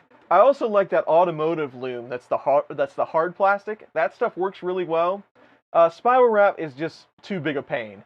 It works good. I like the way it looks actually, but it takes forever to get it all wrapped up. And then when you have to change something or add something, you got to unwrap it. I like the textile sleeve. You can get it in a lot of different sizes. Now you can get it in different colors and stuff. So that is my preferred method, and it works really well. Also for management, I like to run a piece of 3mm nylon filament with the wires, so it kind of gives it some curve. So it kind of manages itself. And then you can tie that nylon off to your cable box or to the Hotend housing somewhere, so it makes it nice and rigid. That is my preferred method. It works pretty well. You can set up a gate, but it makes it sound really weird because of all the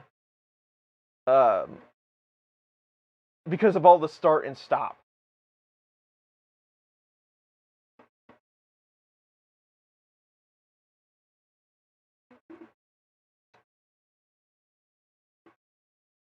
Crimper for stepper motor connections. That thing is really small. Those are like 1mm side-by-side connections.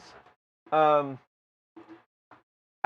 have a set, and I don't remember exactly what the size is. I would have to get you a model number to tell you. What is this thing called cable management? Exactly. Yeah, that's cable management. I just don't do it.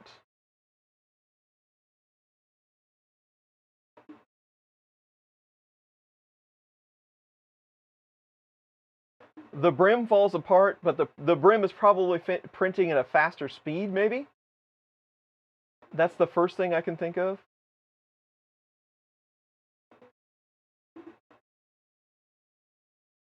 But the brim falls apart. That's all I can think of. Maybe the brim prints a little faster.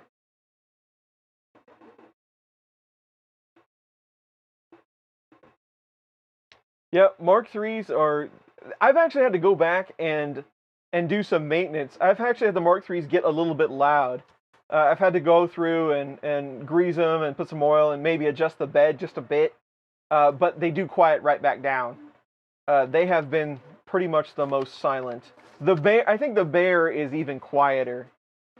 There was one the other day that I was thinking of. Man, this thing's really quiet. No, I can't remember which one it was.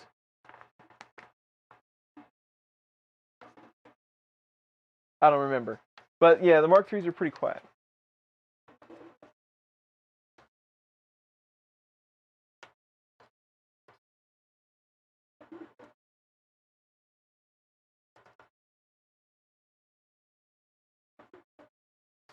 Exoslide is a linear carrier. I have a printer that has exoslides on it. I'm still dialing it in. They're really easy to use and really easy to put together a printer. I mean, you can slap it together fast, and it has all the same properties as like a linear rail would. I'm still testing with it though. The jury's still out. I'm not. The printer has a bit of an issue, and I'm not sure exactly what it is yet.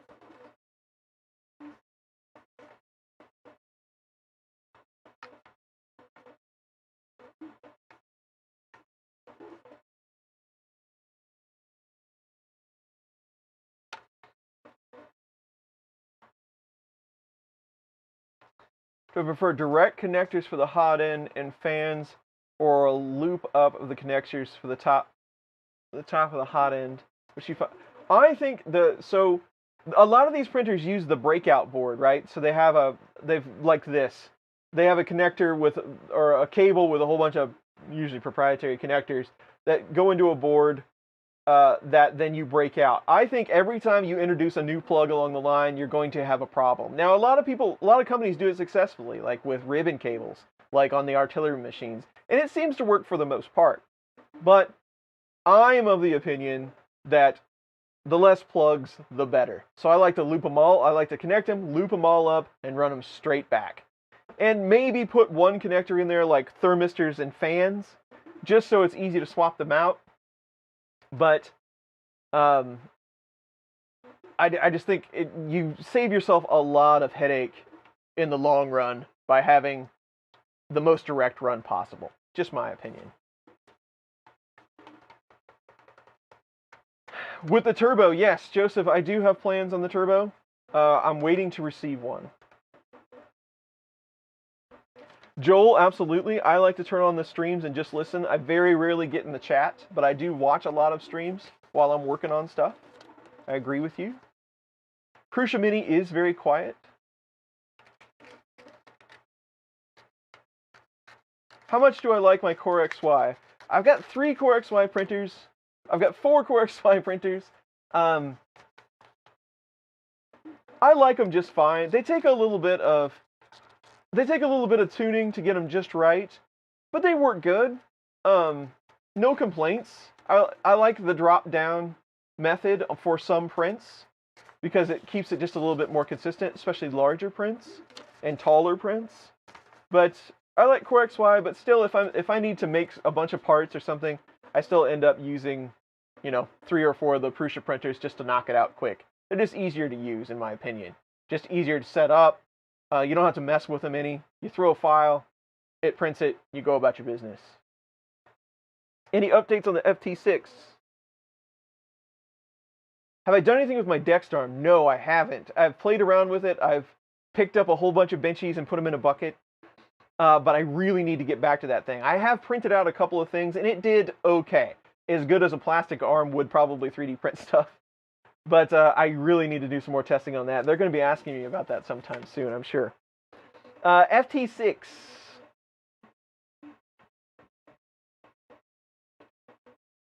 They need to standardize and pick a type. Absolutely.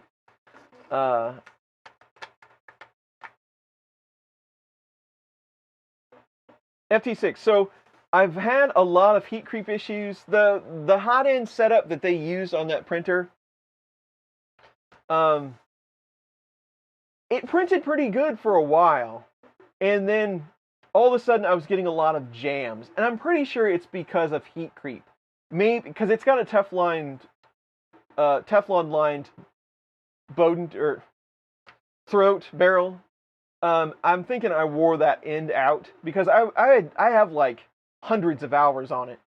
And I think that's what caused the issue. So I don't really plan on doing so much of a review of the FT6. So I'm a little more likely to modify it. So I think what I'm going to do is switch to a BMG Mosquito setup.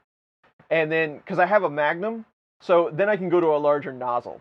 So I think that's what we're going to do, and that's the video that I'm going to plan on putting together. I hope to do that in the next month or so. But right now it's just sitting over there doing nothing. So that's the current state of it. Colin is still entertained 2 hours later.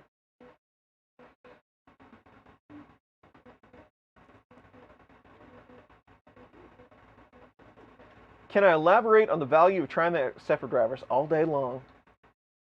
Let me see if I can catch anything quick before I get into a long spiel.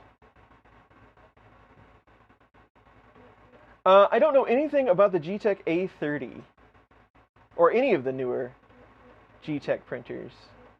Still waiting for the Snappy, me too.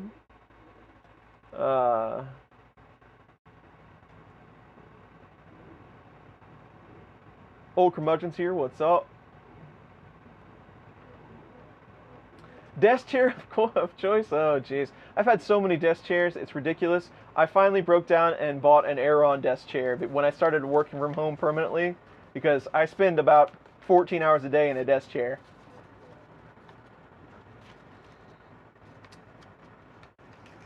Okay, missing parts, right box,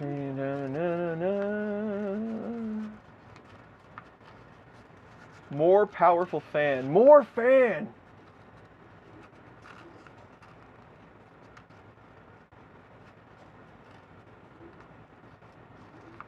What is the problem about E3D? I think they're just having problems manufacturing. Justin T loves the setup. Awesome.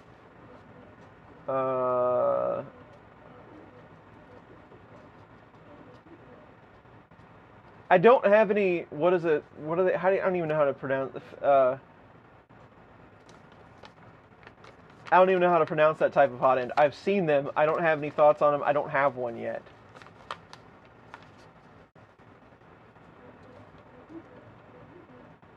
Okay, so Trinamic stepper drivers. Fetus? Fetus?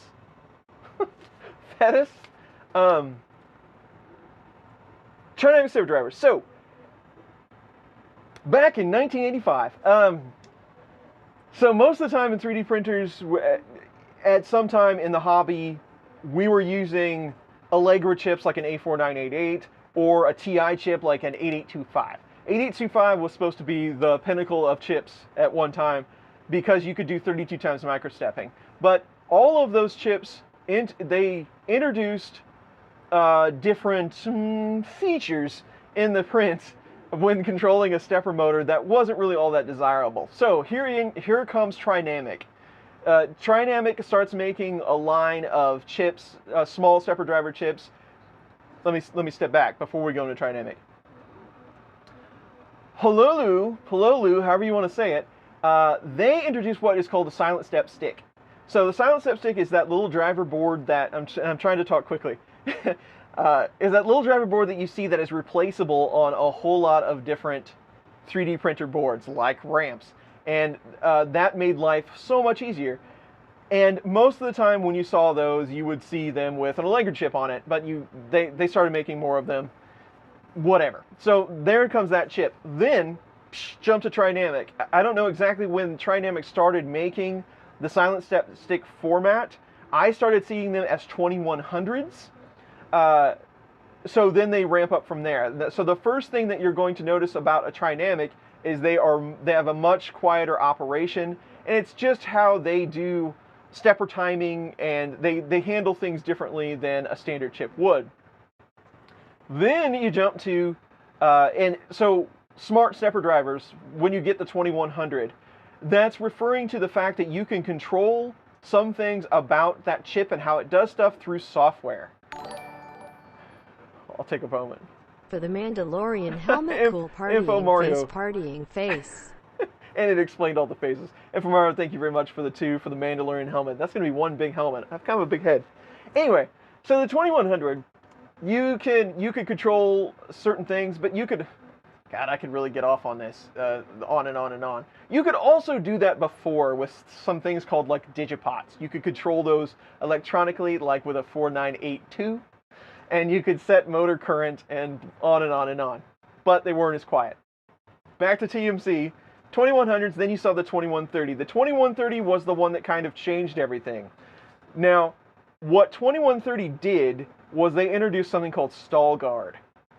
Stall Guard is a feature that the chip can use. It's not necessarily software, but the chip can use that it will alert you or take action when you have exceeded a certain amount of torque or it's struggling, right? So I've exerted this much energy, something bad happened.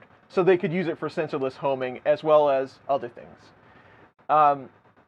The main feature of all of these that came up would be Stealth Chap, and that's the lower torque, lower current chopper timing that allows it to be quiet. And they are so much quieter. And you actually, what you hear, what's quiet and what's noisy about the stepper drivers, what you're actually hearing is the operation of the stepper. It's completely, it's noticeably different when you go to a trinamic driver. So there's 2130, and then they just built on that from there. Then they released the 2200 series, there's a bunch of them. But 2208 was very common. It was like the 21, only it was more, you could drive more current, which enabled it to cool a lot easier. The 2130s have a really bad problem with overheating, especially when you're using it in silent step stick mode. If you had it on a PCB with lots of layers, it would be a lot better. And then 2209 is kind of the go-to driver right now. And what 2208 did not have stall guard, 2209 has stall guard 4. So it actually works a lot more consistently than a 2130, which there's also other features like cool step and what's the other one called that I don't remember the name of it. We don't really use it. But that's the whole story about silent stepper drivers and TMC drivers by themselves. Now there's all other kinds of drivers. There's LV drivers by different manufacturers that are just as good. And probably just as quiet, but we've kind of taken on Trinamic as the go-to driver. Whew. There's everything I could think of.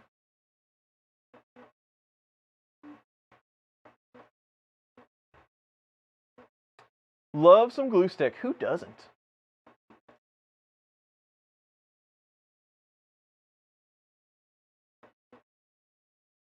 Lazy Boy recliner. That's way better.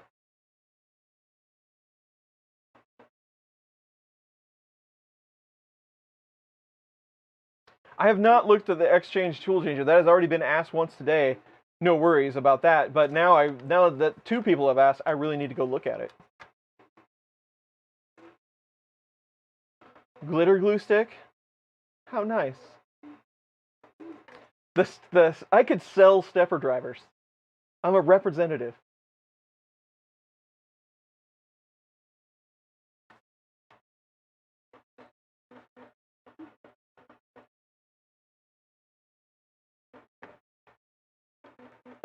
You hate silent printers. You can't tell when they're done from the other room.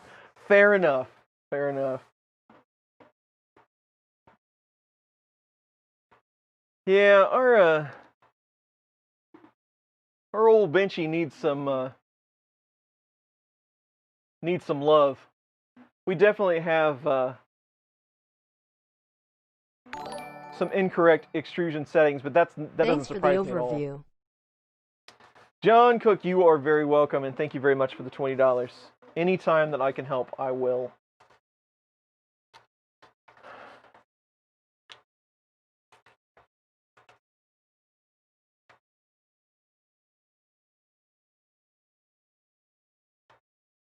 Can you go over drivers again? Thanks, Tom.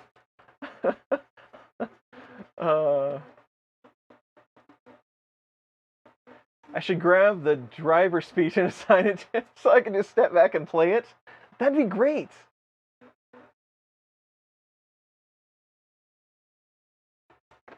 For a budget first printer, would you go Creality, Mingda, or other?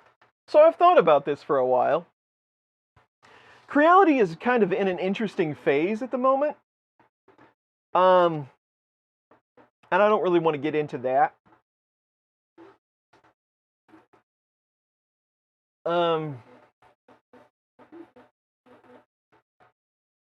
Yes, Jessie PLA is phenomenal, especially for the price. It sticks well, no problems at all. This is not a fair representation of said filament, but you won't have any problems with Jessie PLA. I'm waiting for it to talk, Robbie Mac. Creality and Mingda, we're going to talk about that in a second. Merry Christmas. Robbie Mac, thank you very much for the $5, and always being entertaining in the streams. Thank you for joining.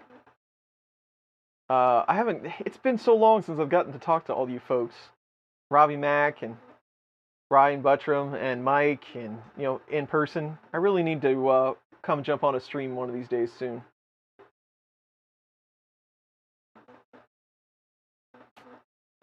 Okay.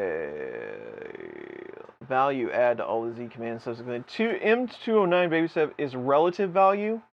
It can be. Hold on. Relative. I always get confused. Yes, baby stepping is a relative value, but you can also, there's a parm that you would use to make it your Z probe offset, I believe is how that works. Update on the BQB one? Not yet. Not any updates yet. I've got the slicer tuned in pretty good for it, but it's still a little sloppy, a little sloppier than I would like it to be. About the 2660? I was trying to avoid the 2660 because there's a lot of information that goes with that.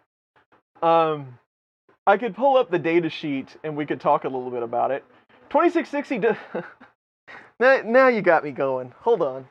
Let me write this down because now I'm going to miss the last question. I'll hit the 2660 in a second. What was the first question? Creality versus Mingda versus all of that. So I have some thoughts about those printers. So Creality currently is stumbling a bit, I would say, in my personal opinion. They've had some Kickstarters that didn't go so well, like I guess just one really. But then there's some confusion about what boards they're using on this printer and that printer, and there was some people saying that there might be a fire problem. I don't know exactly what's going on. I don't get into all that. So Creality's kind of in a weird place. Now, before a couple of months ago, Crealities were still running 128 boards, so there's almost no memory on them. But I have heard that all of the Creality printers now will get that 32-bit board. So that changes everything. Before, I would have told you the Ender 3 is a great machine at $170-ish, $80-ish dollars. It's a good buy. Buy one and scrap it. Use the parts for it to make something cool, even if you don't want to use it as a printer. Even just using it as a printer, it's fine. That is what I would have said with the old 128 chip. Now jump to today. If it is true that all of them are getting 32-bit boards, then at that price point, I don't know what machine would beat it. If that board is solid, if that board pans out to be something that's good. Because that was really the only problem, is you couldn't upgrade to the newer firmware features like Marlin. You didn't have enough room for bed leveling and linear advance and all that good stuff without just totally cutting it way back. So that was the biggest hurdle. That's why you would start looking at other machines kind of like it if they were using 32-bit boards, or you would buy an Ender 3 and try to shoe in a SKR board or something to get all of those features. But now, if Creality is able to keep that machine around $200 and still have the 32-bit board, and it's a decent board, I don't know how you're going to beat it. So, but again, Creality's kind of in a weird state at the moment, personally. That's how I feel. So, I think a lot of people are starting to abandon Creality. Just my thoughts on the whole thing.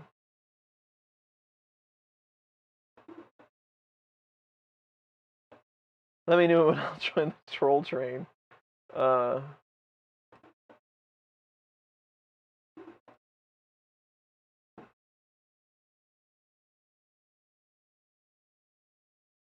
all right, what else? What else? Do I ever do Zoom streams? Only when people invite me. Breakfast hangout stream? There you go. What to 3D print? I have a hard enough time figuring that out for myself.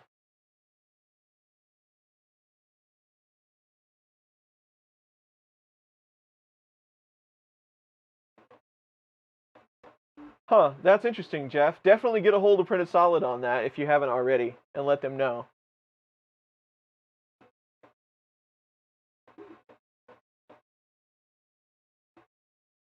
How's the 3D printed print? It almost has a complete one done, but I got stalled out on that project.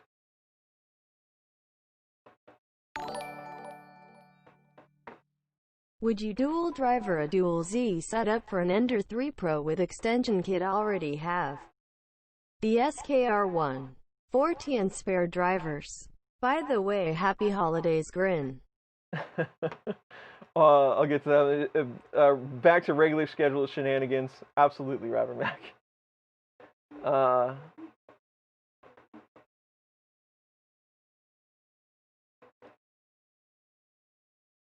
The Mingda does have quite the frame.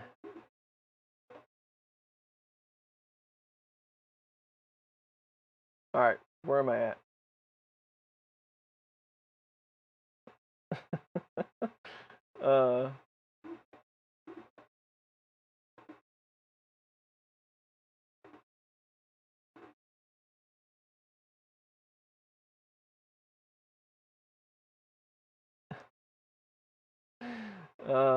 Yeah.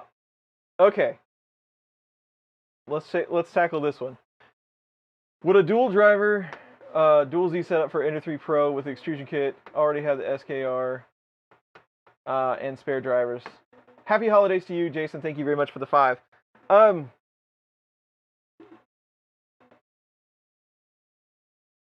When naps come naturally. So here's my thought on dual Z. So having 2 separate drivers, one for each Z motor. Your worst enemy on the 2 Z screws is that they're not going to be timed. Just like I did this printer today. When I was putting it together, I moved them manually. So now they're out of sync. Now you can compensate for that. Just because so they're not necessarily out of sync per se. They're skewed. So the X is skewed now. You compensate that for the bed because you have the bed level anyway. But the whole grandeur moment would be that they were always synchronous. Now you can do it. It would be hard to do it on a 3D printer style with open steppers like we use and without connecting the 2 rods. Some companies connect it on the top. So you have gears and you have a timing belt to constantly keep them in sync. Now, if one gets out of sync for some reason, I don't know how it could without slipping a tooth, or you didn't install them correctly, you didn't get them in time before you put the belt on, it's always going to be that way. Now, so that goes for both ways. So if you have Z motors in series, in parallel, same kind of thing. Now enter the second driver. So if you can ensure that both Z drivers have the same amount of current, like if they're a smart driver, you could probably do it successfully with the potentiometer if you were pretty good at it. But in my experience, you're never going to get them dead on, but you can get them close enough. The only thing that's really going to buy you is a little bit extra. You have another driver to give you a little bit more torque and push. Unless you have a second Z end stop. Now, if you have 2 Z motors, 2 Z drivers, and 2 end stops, then you can have it level the gantry for you, which is probably the best setup out of all of them for something that you're going to use bilinear on. So in that case, you set up the firmware, it homes left, it homes right, and then both motors know, hey, we're in the same spot we were last time, or really close to it. We're good to go. We're both level. We're going to try to stay in sync the best we can through the whole print. They're not going to be able to guarantee you anything, but it's going to be close as long as the current is the same. So can you get benefit? Yes, but I think you would have to throw in that extra in stop to get the maximum benefit. So there's my thought on that.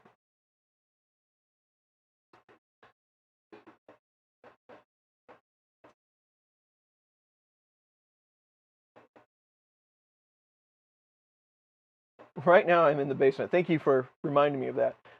Yes, Saturday Night Makers. I need to jump back on one of those.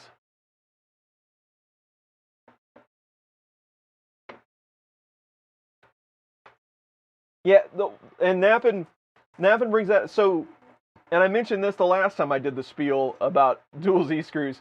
If you have a portion of your printer that you think is level, like it's square, like the top of your Z-axis, if you can go all the way up and know, yeah, this plane is level to my bed and the other plane, you know, the X and Y and Z, this here. You can use dual lead screws, two steppers. Well, you could actually do it with one stepper driver if you wanted to, but with two lead screws, you can bring it all the way up, let it level with something you know is level, and then bring it down and be pretty consistent.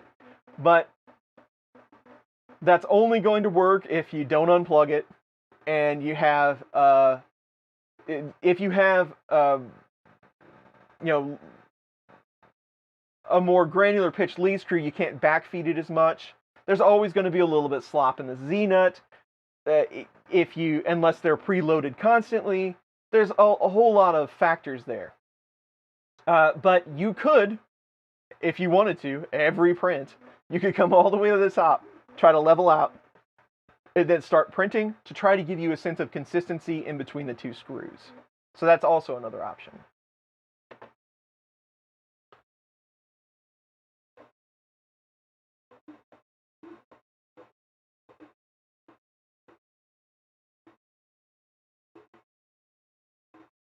Use the pendant probe. That's my preferred option. Just level it and call it good. Let it do the work.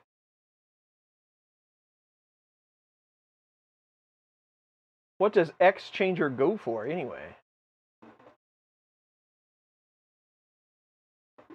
With a dial gauge. Oh.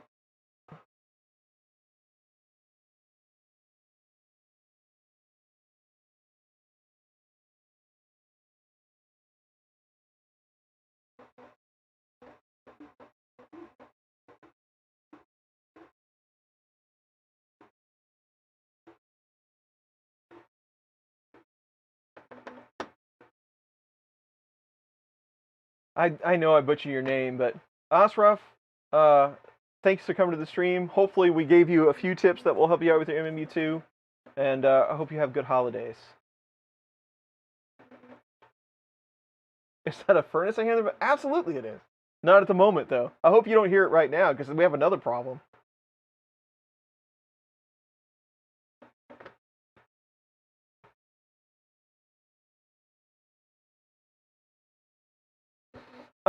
So in Marlin, there are a few options that you can do. If you do a 3-point in Marlin, that will try to adjust your plane. It does what you're talking about. More effectively, that is done in rep firmware. It will take multiple points, multiple lead screws, like 3 or 4, and try to skew it. So it's actually just a little bit better. There are ways to get around it though, but you can't mix it with bilinear. You have to do what I like to call a touch-up level after the fact. You actually skew the whole mesh. You build a mesh, high points, low points, and then you skew it with another type of level. So yeah, it can be done, but I don't know. I really can't speak to its accuracy or efficiency. I know the one in rep works pretty well.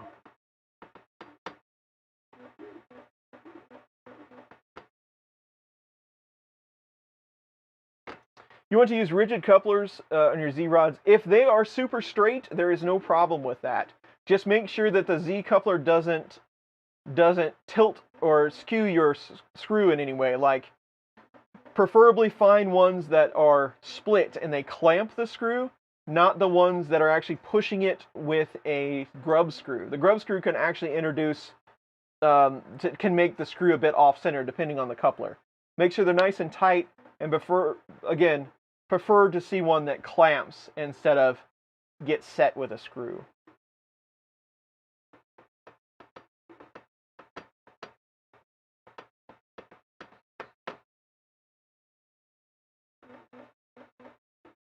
Brass or palm nuts? I really like the palm nuts. Of course, there's all different types, and I've seen some really cheap palm nuts that weren't great. But I really like Delrin because I think they have less slop than the brass nuts. You should really have a bronze nut. Bronze would be better. You never see those.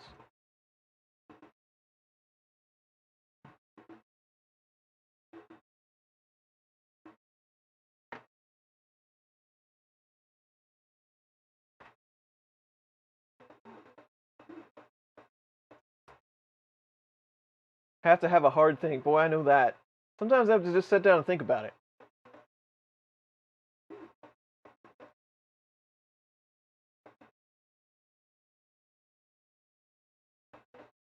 Okay.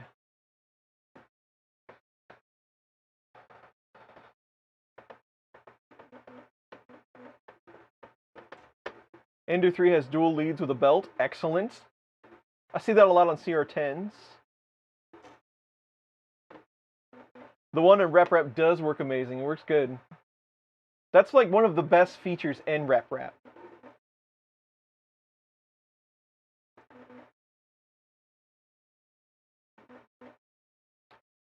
Non-linear, you mean non-planar? Is that what you're talking about, Hammer of Doom?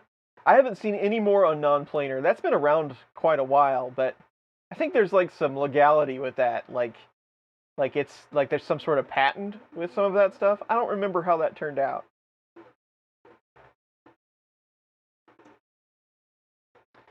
Interested to see if the inductor probe can be added to the D3. I'm sure it can. If it's got a port for BL Touch, you can absolutely use an inductive sensor instead. What settings do you need to change if you change the diameter of the lead screw? All you need to change is steps per millimeter. You can do that with an M92Z command. Go to the Prusa Calc and punch in your specs. Just type in Prusa Calculator. Punch in your specs for the screw. It'll dump out a number, and start with that and then calibrate from there.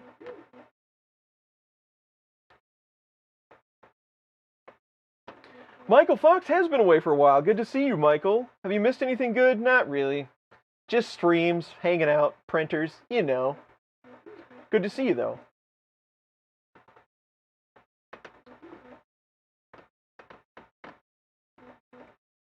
We could go into all kinds of information on lead screws. What has been my favorite print that I have done? Man, that's a really tough one. I really, really like Zombie Joe Prusa. He's one of my faves. He's just going to sneak into the camera.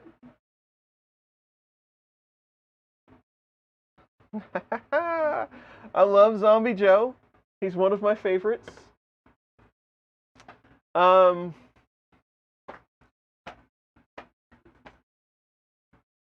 got a Yoda that's over a foot tall that I really like. He's over there somewhere. What else? Ooh, my Chewbacca. I really like my Chewbacca.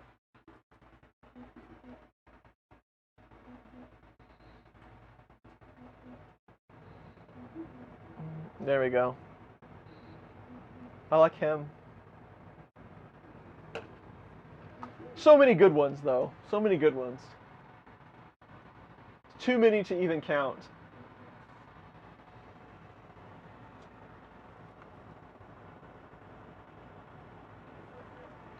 I like the Benchies that I glued all together. Nappin still wants to talk about 2660s.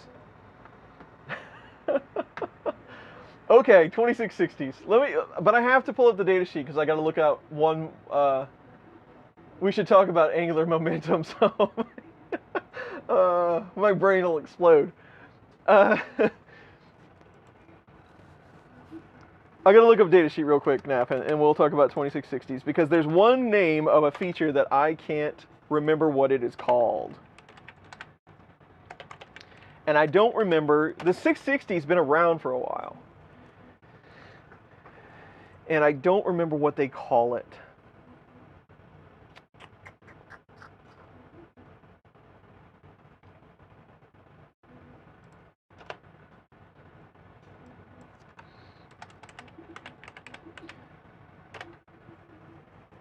Oh, it's not coming up because I'm typing in 2260. There you go. Data sheets.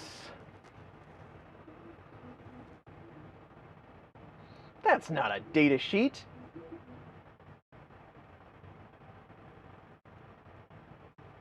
Where's the one from Trinamic?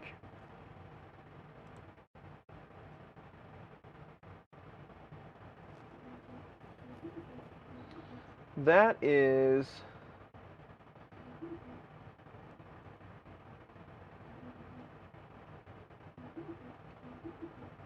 Where's the... Maybe this is it. Okay. So yeah. It doesn't have what I was thinking of.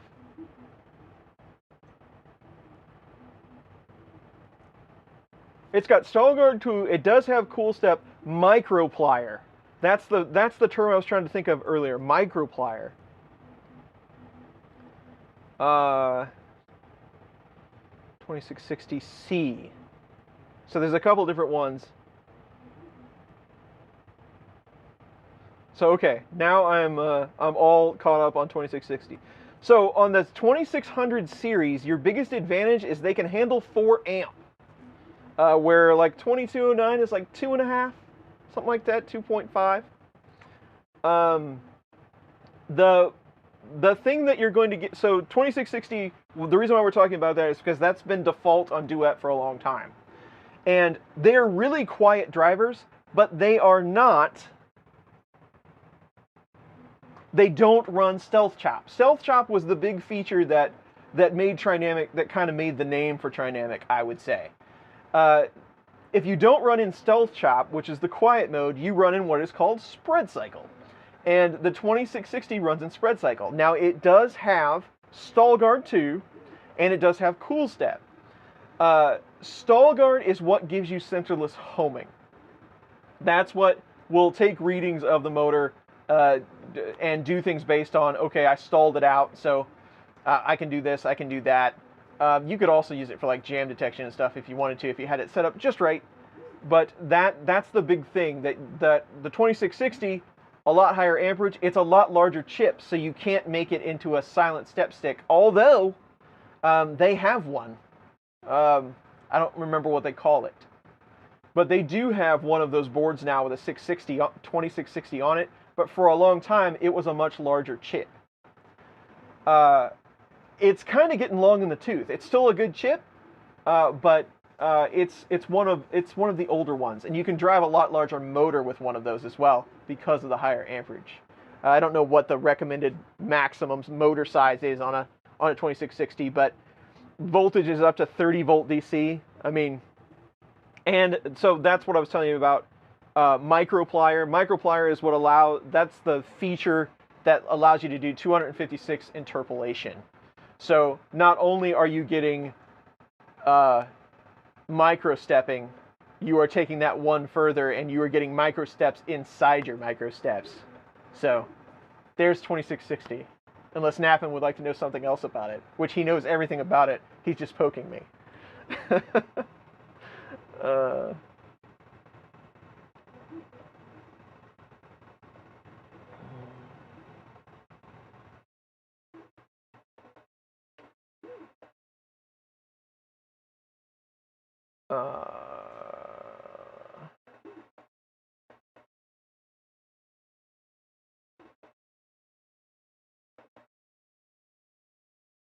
I don't know how you say your name. Your last name is Gumshield, which is a cool last name. I'm gonna say Rogue. Good evening. Good to see you. Both of them, are they printed? No, those are just printed. Those are all, there's no painting. That is multicolor print on MMU2. The day the world ends, probably. See you later, Bill. Thanks for joining. I hope you have a good holiday as well. Someone needs to make a Chris model. Yeah, that'd be kind of funny. Tom's tried. Tom's made a pretty good Chris head. Yes, it's creepy.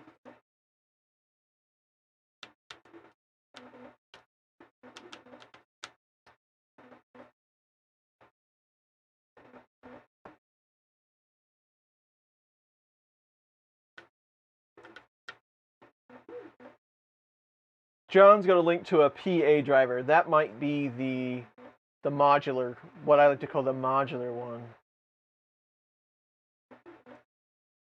The Benchy Witch. I haven't tried that one yet. I need to go look that one up. Thank you for the link. You would never poke me about anything. I know, Nappin, because you're the best. Does silent mean better printing or just quieter? Just quieter. It doesn't. So switching from stealth chop to spread cycle, you're going to lose torque in one of those modes. You also have to take into account the data sheet and what it looks like and what voltage you're running them at. Some of them perform a lot better at 24 volt than they do at 12. So there's a lot of considerations there when you run a driver, but for the most part, no. Stealth chop doesn't mean there's going to be any improvement. It just runs a lot quieter.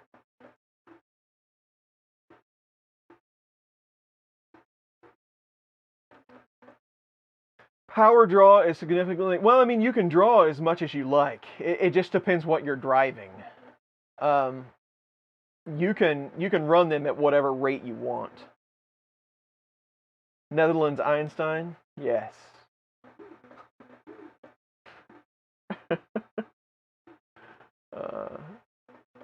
Oh yeah, that's right, he's a Swede.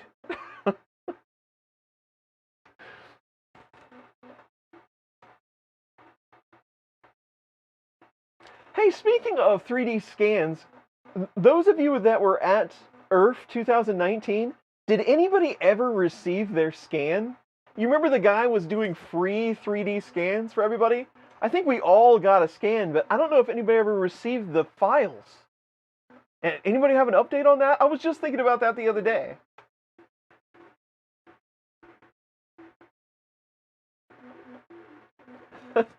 Scott Latine is here. If you don't know Scott, he is the curator of Marlin firmware. It's good to see you, Scott. Do I have any tips dialing in stall guard settings for sensorless homing? I do have a lot of tips for that. So there's a couple of different ways to do that, but RepRap, you're going to do it a little bit differently than you would in Marlin. So Marlin, what I would do is, what would be a good way to tell you to do that where you wouldn't have to alter a bunch of things. So the first thing that I would do is adjust your homing feed rate. You want to dial in the homing feed rates to something that stall guard likes. Sensorless homing. Let's call it sensorless homing. Because different acceleration rates are going to interact differently with that feature, as well as different motor currents. Now, inside Marlin, when you set up your TMC driver, your 2209, 2130, 2660, you can home at a lower current than you use the motor at. And I suggest you start with 50% less. So let's just say you run your motors at 800 milliamp. Let's just talk about X and Y. The other ones don't matter so much at this point. You could do it on Z, but we're going to take that off the table. So there's a feature right underneath your current setting, your default current setting in the firmware, that allows you to adjust homing current. I would set it to half if you're having a problem. Then I would try to start dialing in the sensitivity number. And remember that there are different number patterns for different drivers. 2209 goes from like 0 to 255. Maybe not that high. But anyway, I believe it starts at 0, when a 2130 actually starts at -63. So be sure you're setting that sensitivity correctly for whichever driver you're using. 2660 also has a negative setting. Outside of that, I know that there are feed rate settings for homing, but in Marlin, Scott, are there acceleration-specific settings for homing? In fact, I think Scott and I have talked about this before, and maybe that was a thing. Like, maybe that was a feature that got added. I don't remember, but Scott might be able to come back with that. But if there is, that's the next thing I would tackle. Find an acceleration that sensorless homing likes. Because also, you might consider energizing the motors before you try to home. That sounds kind of silly, but in your start G code before you try to home, tell it to move like 0.5 millimeter. So do a G1 X05 Y05 just to get the motor energized from the dead stop. Then try to do your G28 to home. Also make sure it finishes the commands. You might want to throw an M400 in there. Also turn off home bump. Only do it once if you're having problems with it. Home bump, you notice on Marlin when your printer homes, it touches the in-stop, comes back, and touches it again just to make sure. That's home bump. So set home bump to 0 if you're having problems.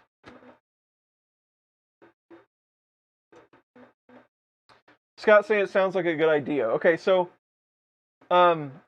you could do it in start, and Scott, that's why I'm asking, because you could do it in start G code. You could just throw a command at it and build a little homing sequence in your start G code. Run your acceleration settings, lower them down, energize your motor, lower your acceleration settings, then G28, then reset them before you start printing.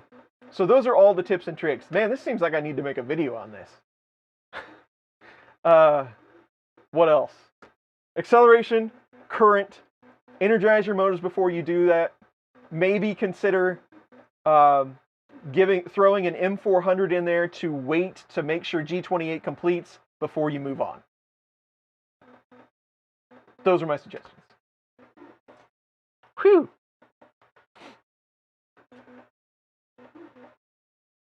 Optical coder and go.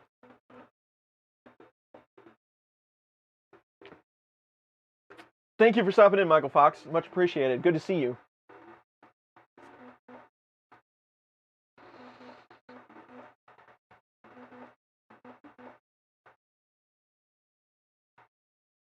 Dave is back again. Hello. Dave, I don't know if you saw it, but we were using Purple Eater today for our Benchy. Now, our Benchy doesn't look so awesome, but it's not the filament's fault by any means.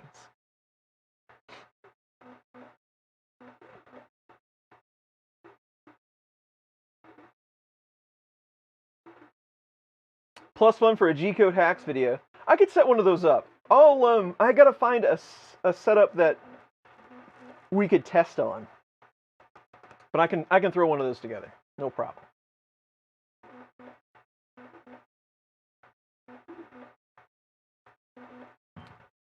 Memory interrupts. There you go. Do you remember back in the day when you had to like figure out which IRQs you wanted to use when you put your printer together and all that stuff? 2021 how-to videos. There you go. That's not a bad idea, honestly. Maybe we can do that. G-code for sensorless.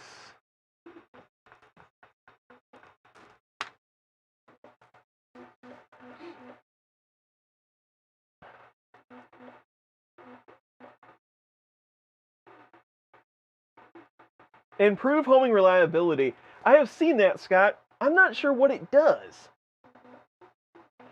I thought that might be, though, I thought that might have been like some sort of consistency on like for a switch, but maybe it wasn't. Maybe I'm thinking of the interrupt setting instead. Now I got to go back and look. I haven't looked at that. I'm gonna write that down though. I don't remember what that one does.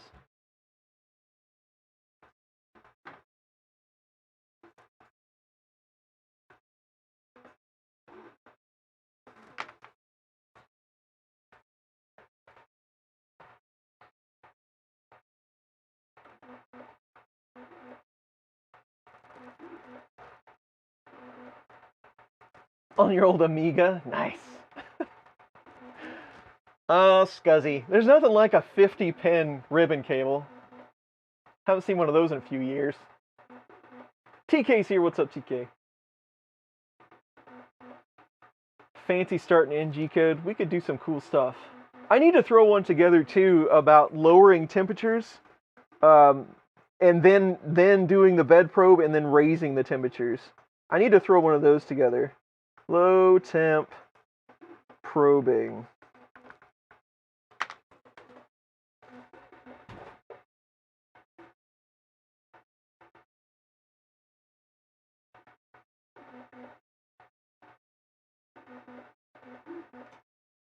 VS Code squiggles. I get that question all the time. I'm not exactly sure what causes it. I thought it was that, like, what do they call it, IntelliSense or something? I thought it was just that feature throwing a problem. But does it actually keep you from compiling?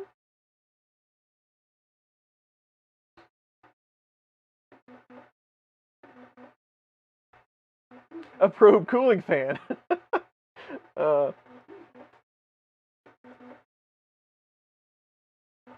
Yeah.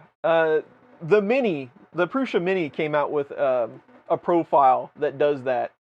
It just keeps you from oozing on the bed while you're probing.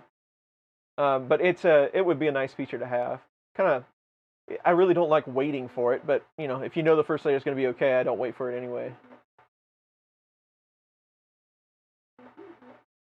It definitely has some extrusion problems, and this is exactly what we saw. Actually, the D2 was much worse. But we saw this exact same kind of thing on that printer. And you can work it out. I mean, I can calibrate it and get it to go better, but why? But we'll see what we can do with it.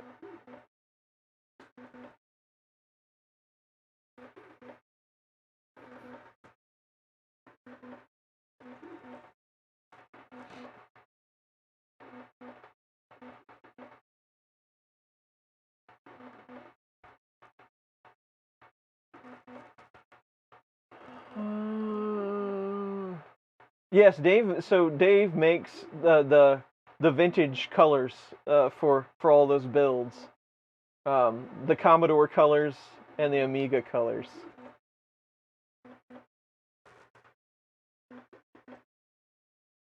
The dryer costs almost as much as the extrusion line. Where are you going to get the power to use it? You've got so much power.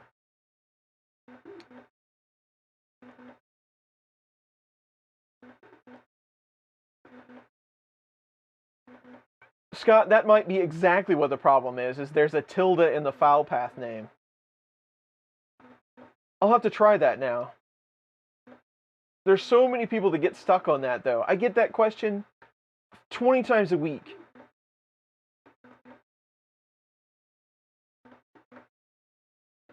Why would you want to probe on a lower temp bed? It's not about probing on a lower... You want the bed up to printing temp. We're talking about probing lower with the hot end at a lower temp. And the only reason why you would do that is so that when you probe, so the hot end is up to temp, but it's not probably high enough to extrude, so you don't get filament residue on the bed while you're trying to probe. That's the only reason why you do it. You need another electric meter. I'll bet you do. Even Amiga can handle squiggles.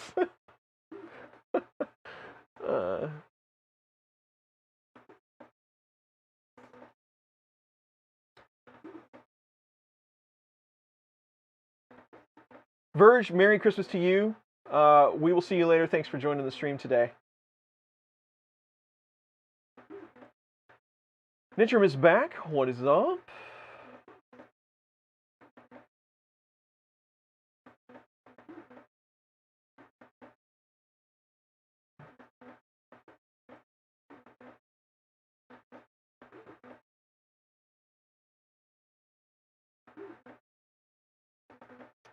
Header file via pass statement. Okay.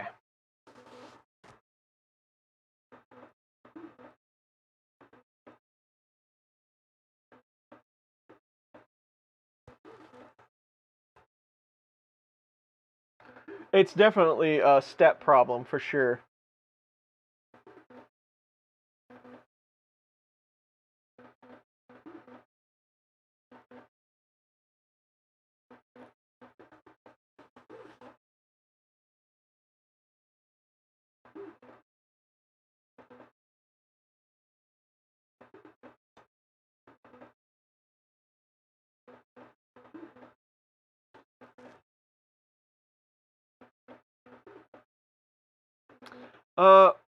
I have no idea how to say your name. The last part is Yo-Yo, which I like. But I'm glad you were here now, and welcome.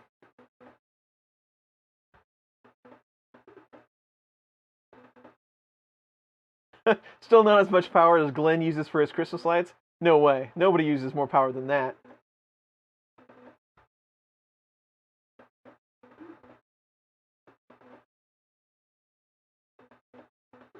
To catch nozzle drips, to go around and clean up a little bit? No, I did not upgrade the firmware on this one. I just got it last week, so I'm not sure exactly what firmware it is, but I will check that out. I know they do have some updates out there. Do I have an electronic air cleaner on my furnace? I do not. Should I have one?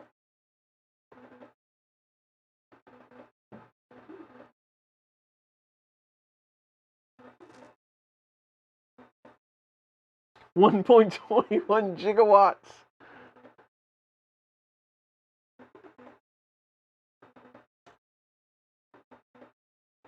Now I have to sing it again. See it again. Yin Yang Yo-Yo. I love it, whatever it is. But I'm glad you're here. Thank you, Adam in 3D.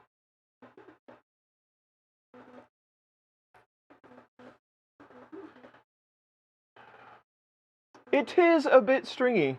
It is. I don't know if it's so much that the temperature is too high. Is it that the extrusion rate is too high and the retraction isn't efficient enough?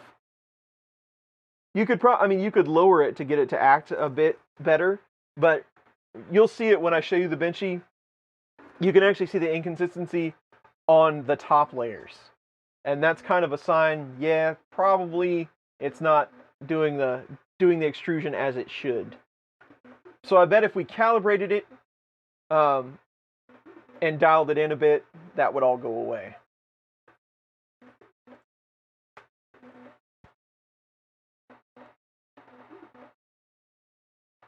Nice.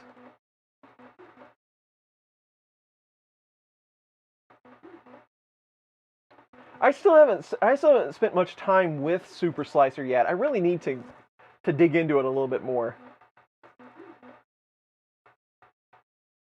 Well, you would think that it can't be retraction because it's direct drive, but it depends how sloppy that extruder is inside there.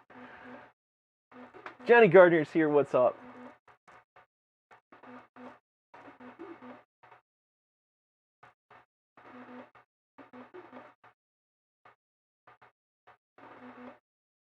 Audio's craggy. You thought it was the furnace. It could be.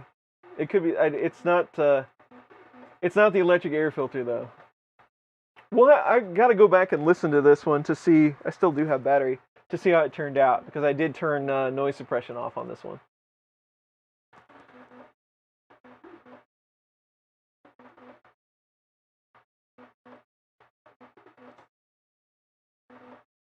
About to run my first Prusa MME25 color print job and can't figure out how to select the filament that will be used for the supports. I got you covered.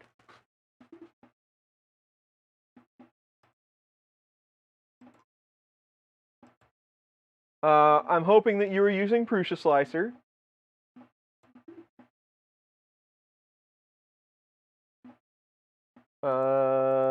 Hold on. Let me find one that has MMU2 on it.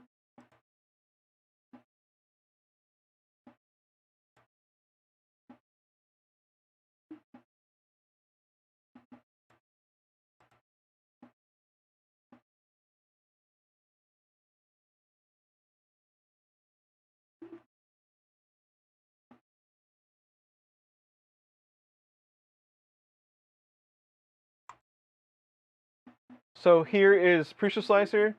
In your printer settings, after you have MMU2 selected, these are in multi-extruders. This is what tells you which one it's going to use for support material by default. This is how you change up wherever you have your filament parked. Put it in here, reslice, and then it should select it correctly. Hugo subscribed. Thank you very much.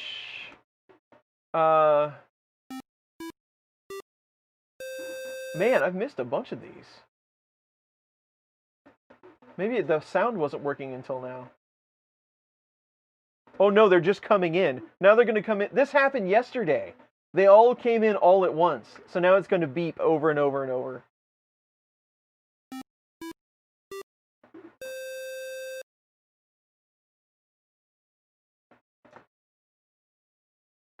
When noise suppression makes noise, it seems counterproductive. Yeah, so you either get background noise from everything, or you get watery noise from noise suppression.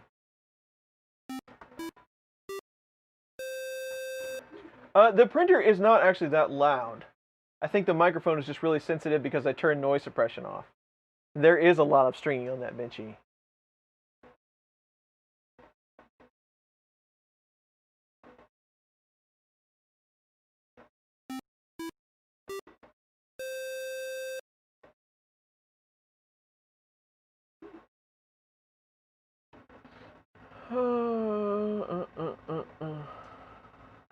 Did I miss a bunch of stuff?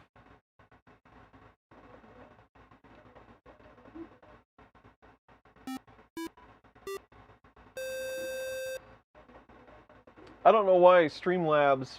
I don't know if it's Streamlabs or YouTube that's batching up all the sub counts.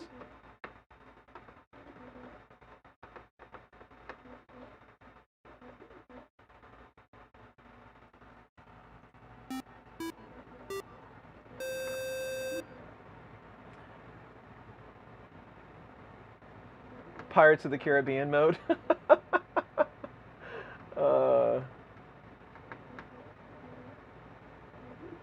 David Olson is here. What's up, David? Thanks for stopping by. Hopefully you are going to have a decent holiday season.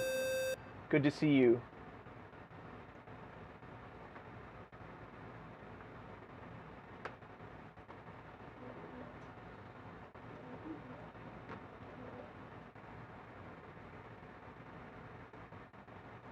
I need to find a good AV person to dial everything in for me.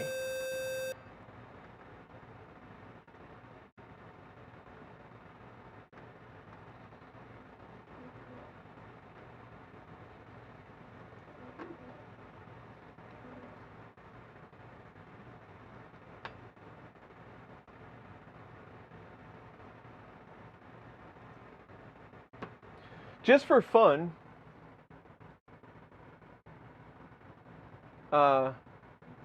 Idea Maker, yeah, I need to do some more stuff on Idea Maker myself. They have like multi-tendency now. I don't know how long they've had that, but we definitely need to look into that.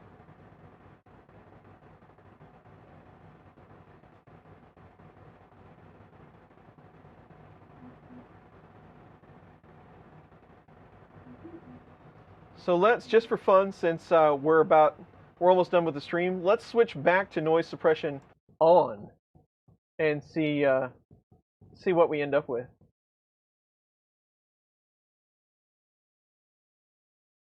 all about the testing. Whew, that Benchy's looking rough, folks. But this is almost exactly what we saw on the last Mingda printer. I wonder if they have a slicer profile that they try to try to combat some of this stuff that we see.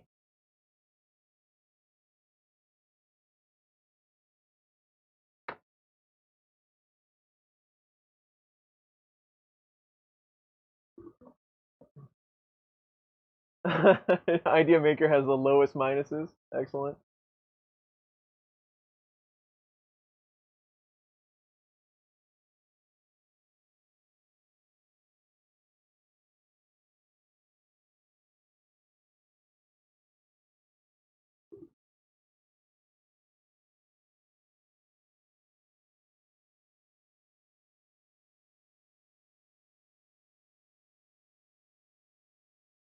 This one doesn't seem like loose belts. I mean, X might be a little too loose, but nothing serious. I think it's all an extrusion problem. The spiders took over the Benchy. Absolutely. What if we can do like a super close up? Oh, that's as close as we can get.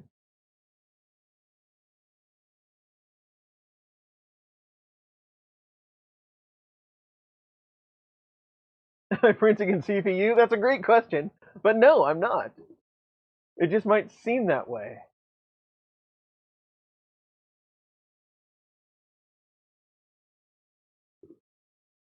Boris the Spider Benchy. Now you're talking.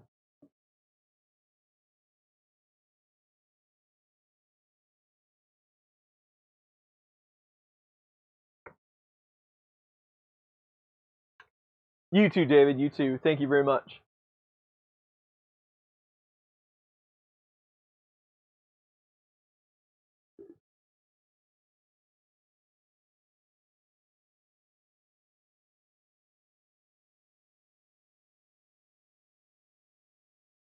No problem. That's funny you say that. You see that on your Sidewinder because this is a pretty similar setup. This one's kind of a BMG style, but and the Sidewinder usually has a Titan style, but pretty similar to what you'd see. Could be a little bit hot, maybe a little bit. Drippy. Is that a good term for it? A little drippy. Oh, Paul the Texan, you are very welcome. Glad you could make it to the stream.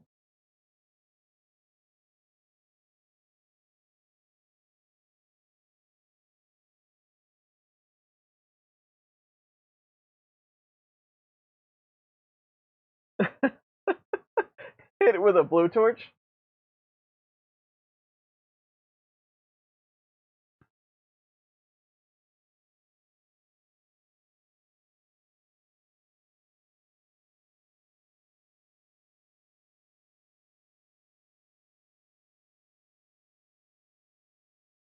Every Benchy is a learning experience. That is absolutely true.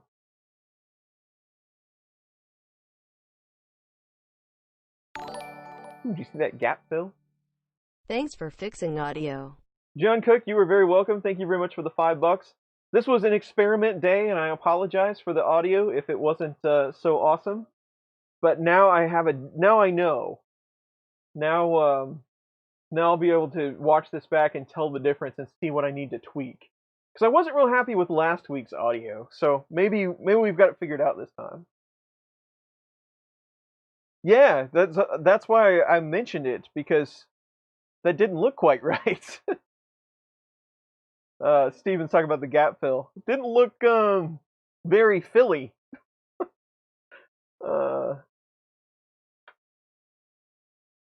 Yep, that's why we're doing the extreme close up. We'll see the hotness when we lay the roof.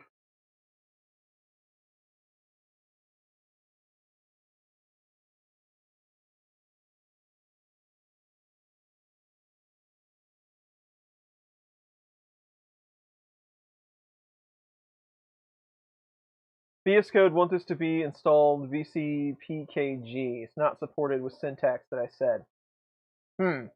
I will test that out. I will try to do it again. I got to figure out what's doing that. I'll just make a quick video on how to fix it.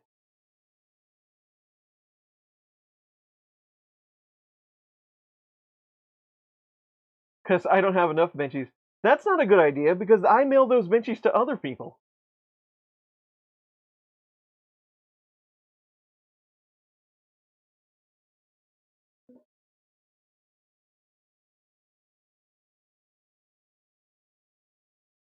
the Benchy did not print the front deck. This one?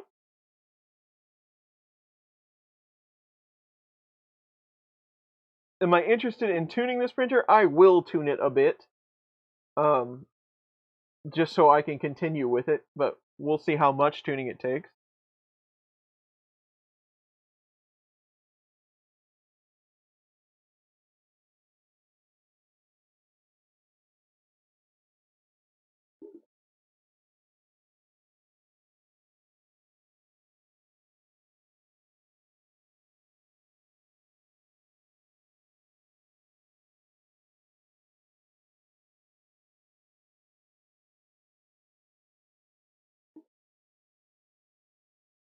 The Benchy exchange.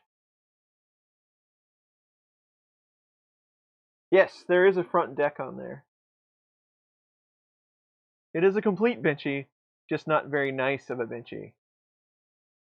But like I say, this is so people can see this in case they actually have one of these printers.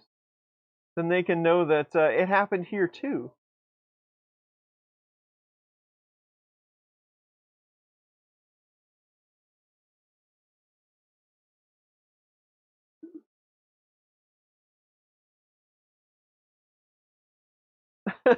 I just glued all the Benchies together. Well, eventually it would get hot enough that it would just kind of mush into one big building, so that'd be cool. It is inconsistent extrusion is what's causing that. My guess is it's over extruding wildly.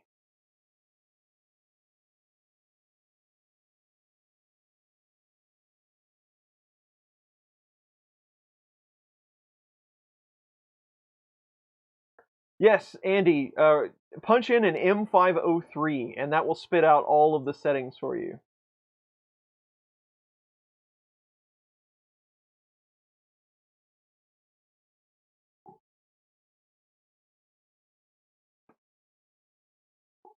A partnership with Ninja Tech. Not a cherry pick printer. We can say that, right?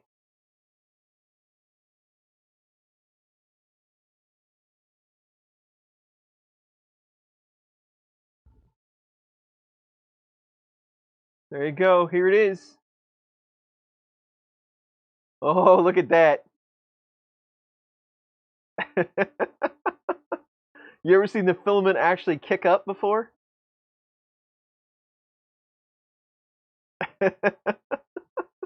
That's always fun.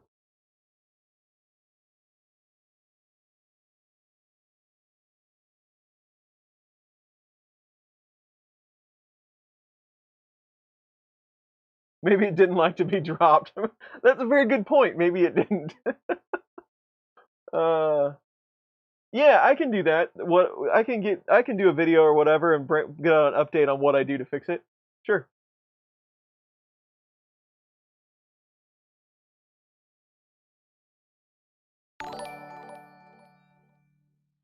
Is it safe to feed furry Benchies after midnight? They multiply. I know that for a fact. Derek, thank you very much for the $2. Do not. Don't get them wet. Don't feed them after midnight. Misery loves company. Absolutely, Dave. And that's one of the main reasons to do this. Somebody was saying earlier, oh boy, another Ender 3, right? Well, if we can do enough of these to help others out, then we've done our job.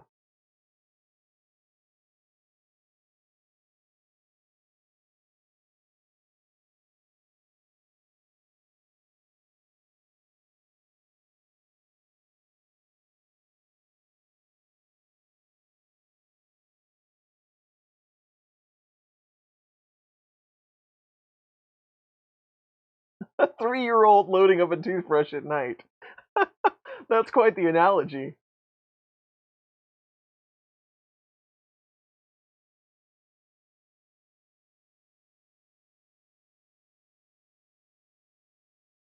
What is the point of the BMG clones? The BMG and the Titan, when they came out, the big plus was you got 3-to-1. 3-to-1 on BMG, yeah, right? Yeah. you got 3-to-1, so you could use a pancake stepper, and you could still have direct drive and less mass on the X. That was the big draw.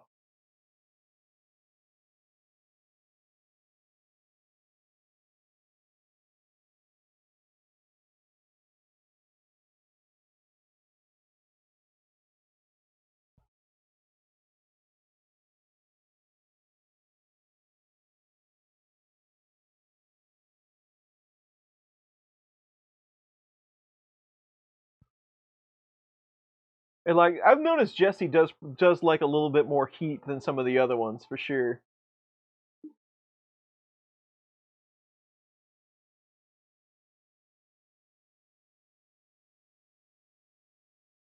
Yes, this is printed solid Jesse PLA.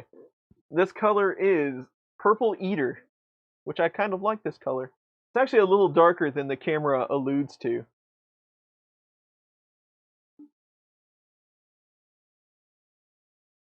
Yep, no sock for this one. We did not get a sock. I also, too, like the silicone socks. Sometimes that will save you from a blob monster. David, that's true. I always forget the basic stuff, but Dave mentions dual gear feeding.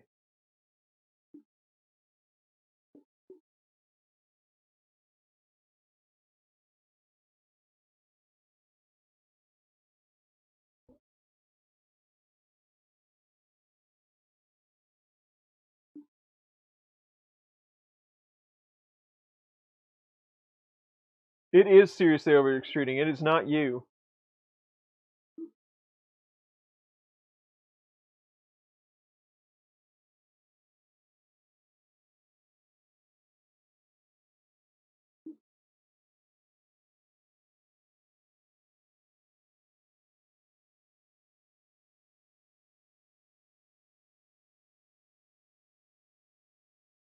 If you didn't know what over extrusion was, you do now. Absolutely. Ladies and gentlemen, over extrusion.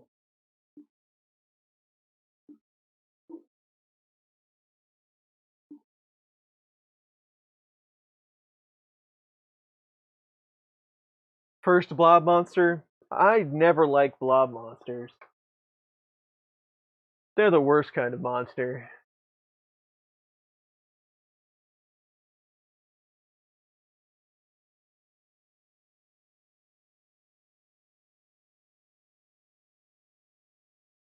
Did I check the E-steps with Star? No. Why would I do that?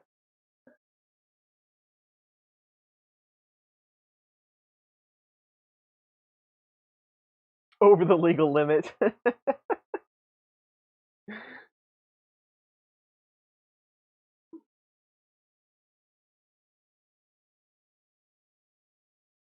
You could fix it in E-steps. Yes, you could.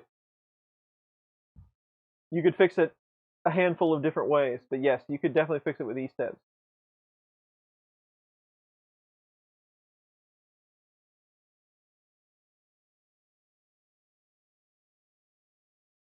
Wouldn't fit on the label. Nice. Well, you have to make sacrifices somewhere.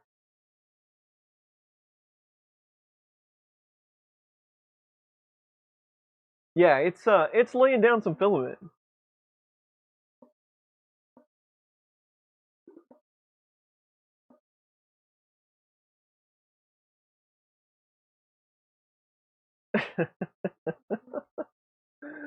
uh,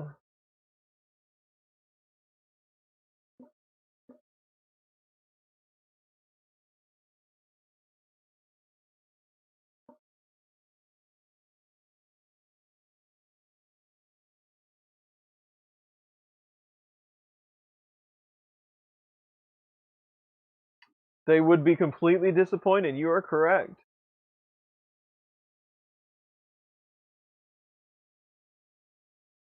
It's Augie. Hello, Augie. How are you?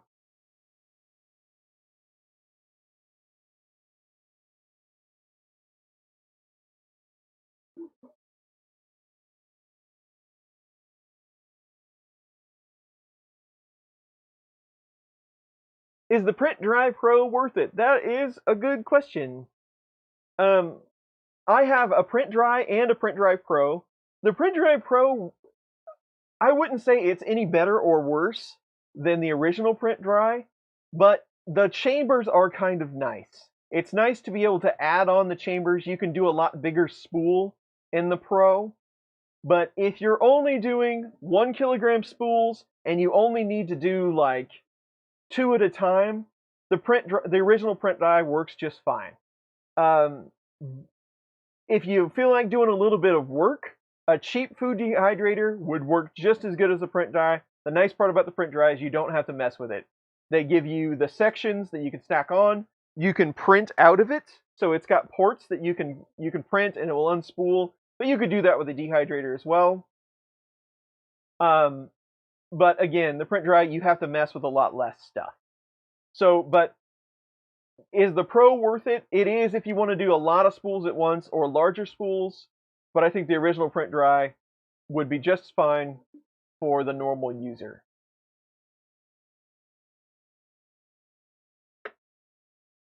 Raul, it is nice to see you as well. Thanks for coming. Why didn't I drop it? Because I didn't feel like it.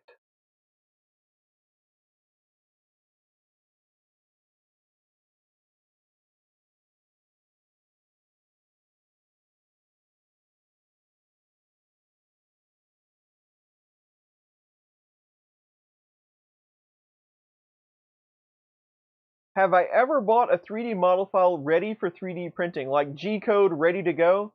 No, I have not. Spider-Man would be proud. On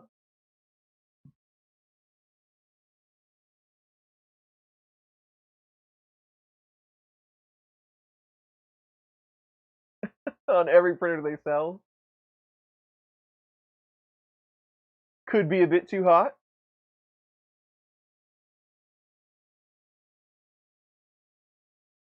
You can't buy the normal print dry on Matter Hackers. Maybe they stopped selling it. I do not know.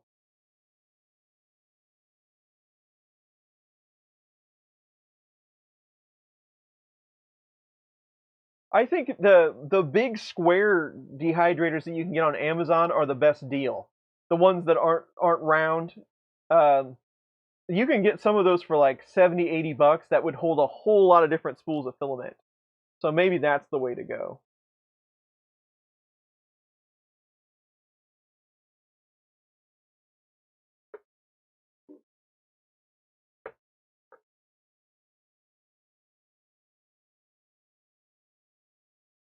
No, I'll have to replace it because of the accidental floor crash. Well, Grape Ape. That's right. There you go.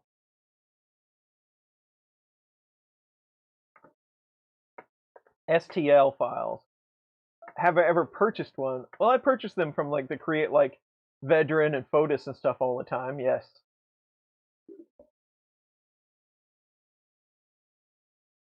For filament rewind, no, they are not. Not as far as I know.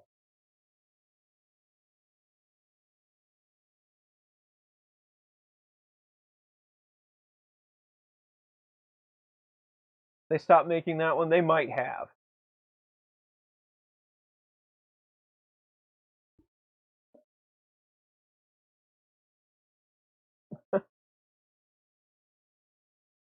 Sunlu dryers, I don't know anything about those. I won't even comment on those.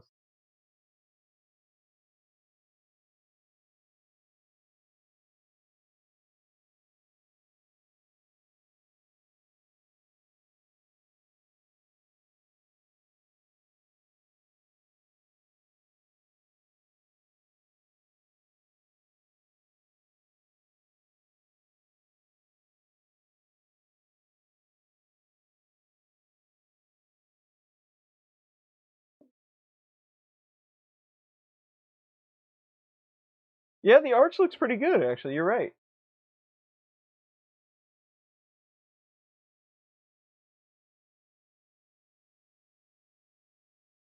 The best Benchies of 2020 video. It would be so hard to choose. Thanks for joining us, Sean.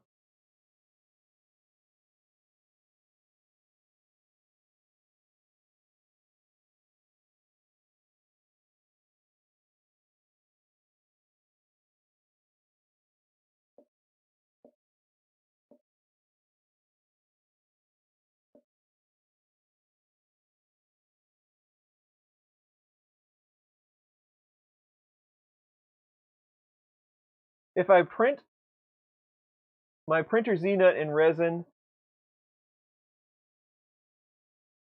will it last long? I don't know. I guess it depends what resin you use. I'm not really up on, different resins and things, so I really couldn't tell you. I don't have a good answer for that. The best over extrusion benchy? I don't know. I've had a lot of over extrusion benchies. Maybe not the best one. Do I have the one from the last Mingda video? I don't think I do. I think it's gone.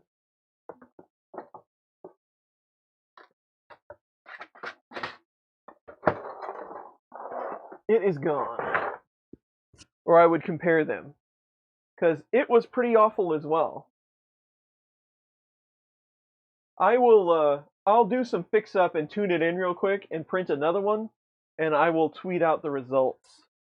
If you want to, if you're on the Twitters, you can see them. Chris Riley 3D is my Twitter handle.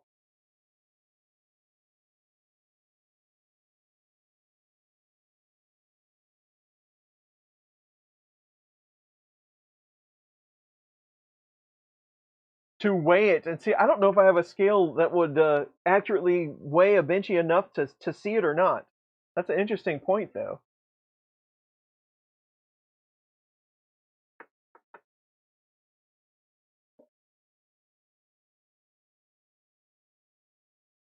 Travis Stamper, thanks for joining us. Merry Christmas. We'll see you next year.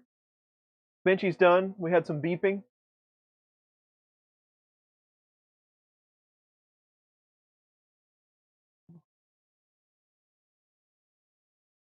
The internet news. Oh.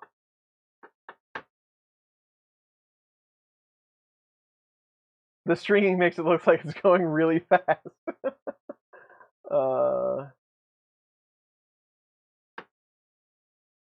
Your first D2 Benchy on YouTube. Cool.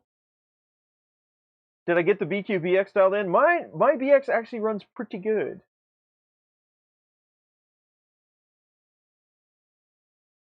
Yeah, and that's what I'm talking about, Dave. That square one. There's a pretty affordable one, square one that you can get on Amazon. And if you don't need to print out of it, that would be my choice. In fact, I've thought about buying one of those just for mass drying, just kind of storing filament in there and using it as I need it. Those things work great.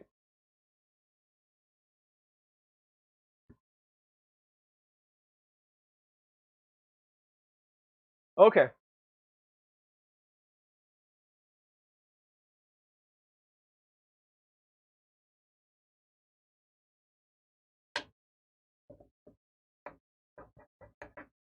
Do you take the part off of your printer and then use it to clean the skirt and the prime line? I do. So here we go. If you didn't see it good enough before, see if we can get it to focus.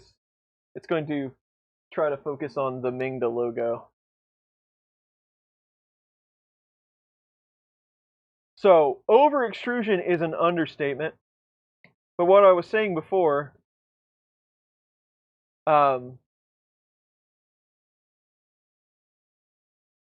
you might think you want to blame Z-rods for this.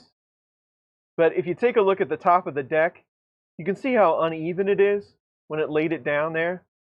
That's just classic over extrusion, man. And I almost would, I mean, there's probably a little bit of heat issue here. It might be just a bit too hot, but the smokestack came out pretty good, so maybe not too much of a problem.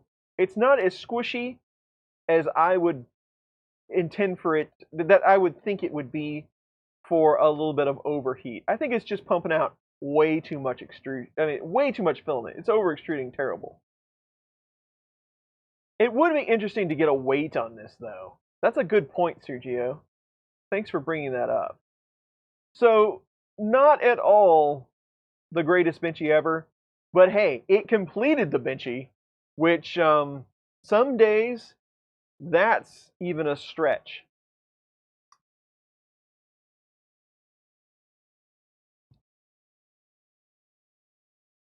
don't think my scale is good enough to weigh a Benchy.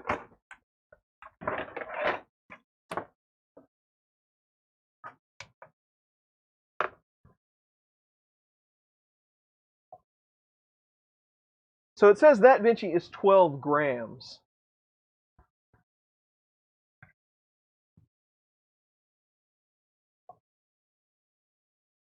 It says a regular Benchy is 12 grams.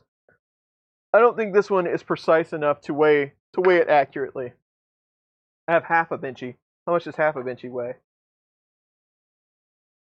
a little more than half a Benchy. 8 grams. So I don't think I'm going to have the accuracy to do that. That would be a good thought, though.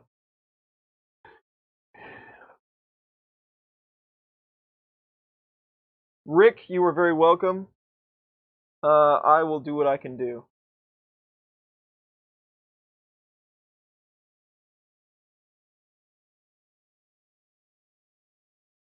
A new Benchy again with fixes.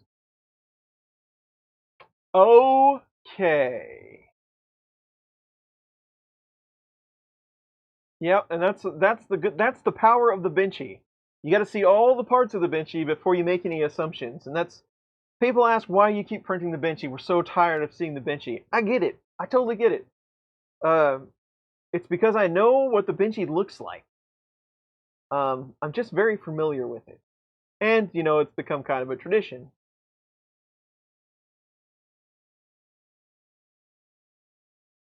I was trying to think. Have we ever done a first print that wasn't a Benchy? Since 2017? I don't know that we have. I'd have to go back and look. That would take a lot of work, though.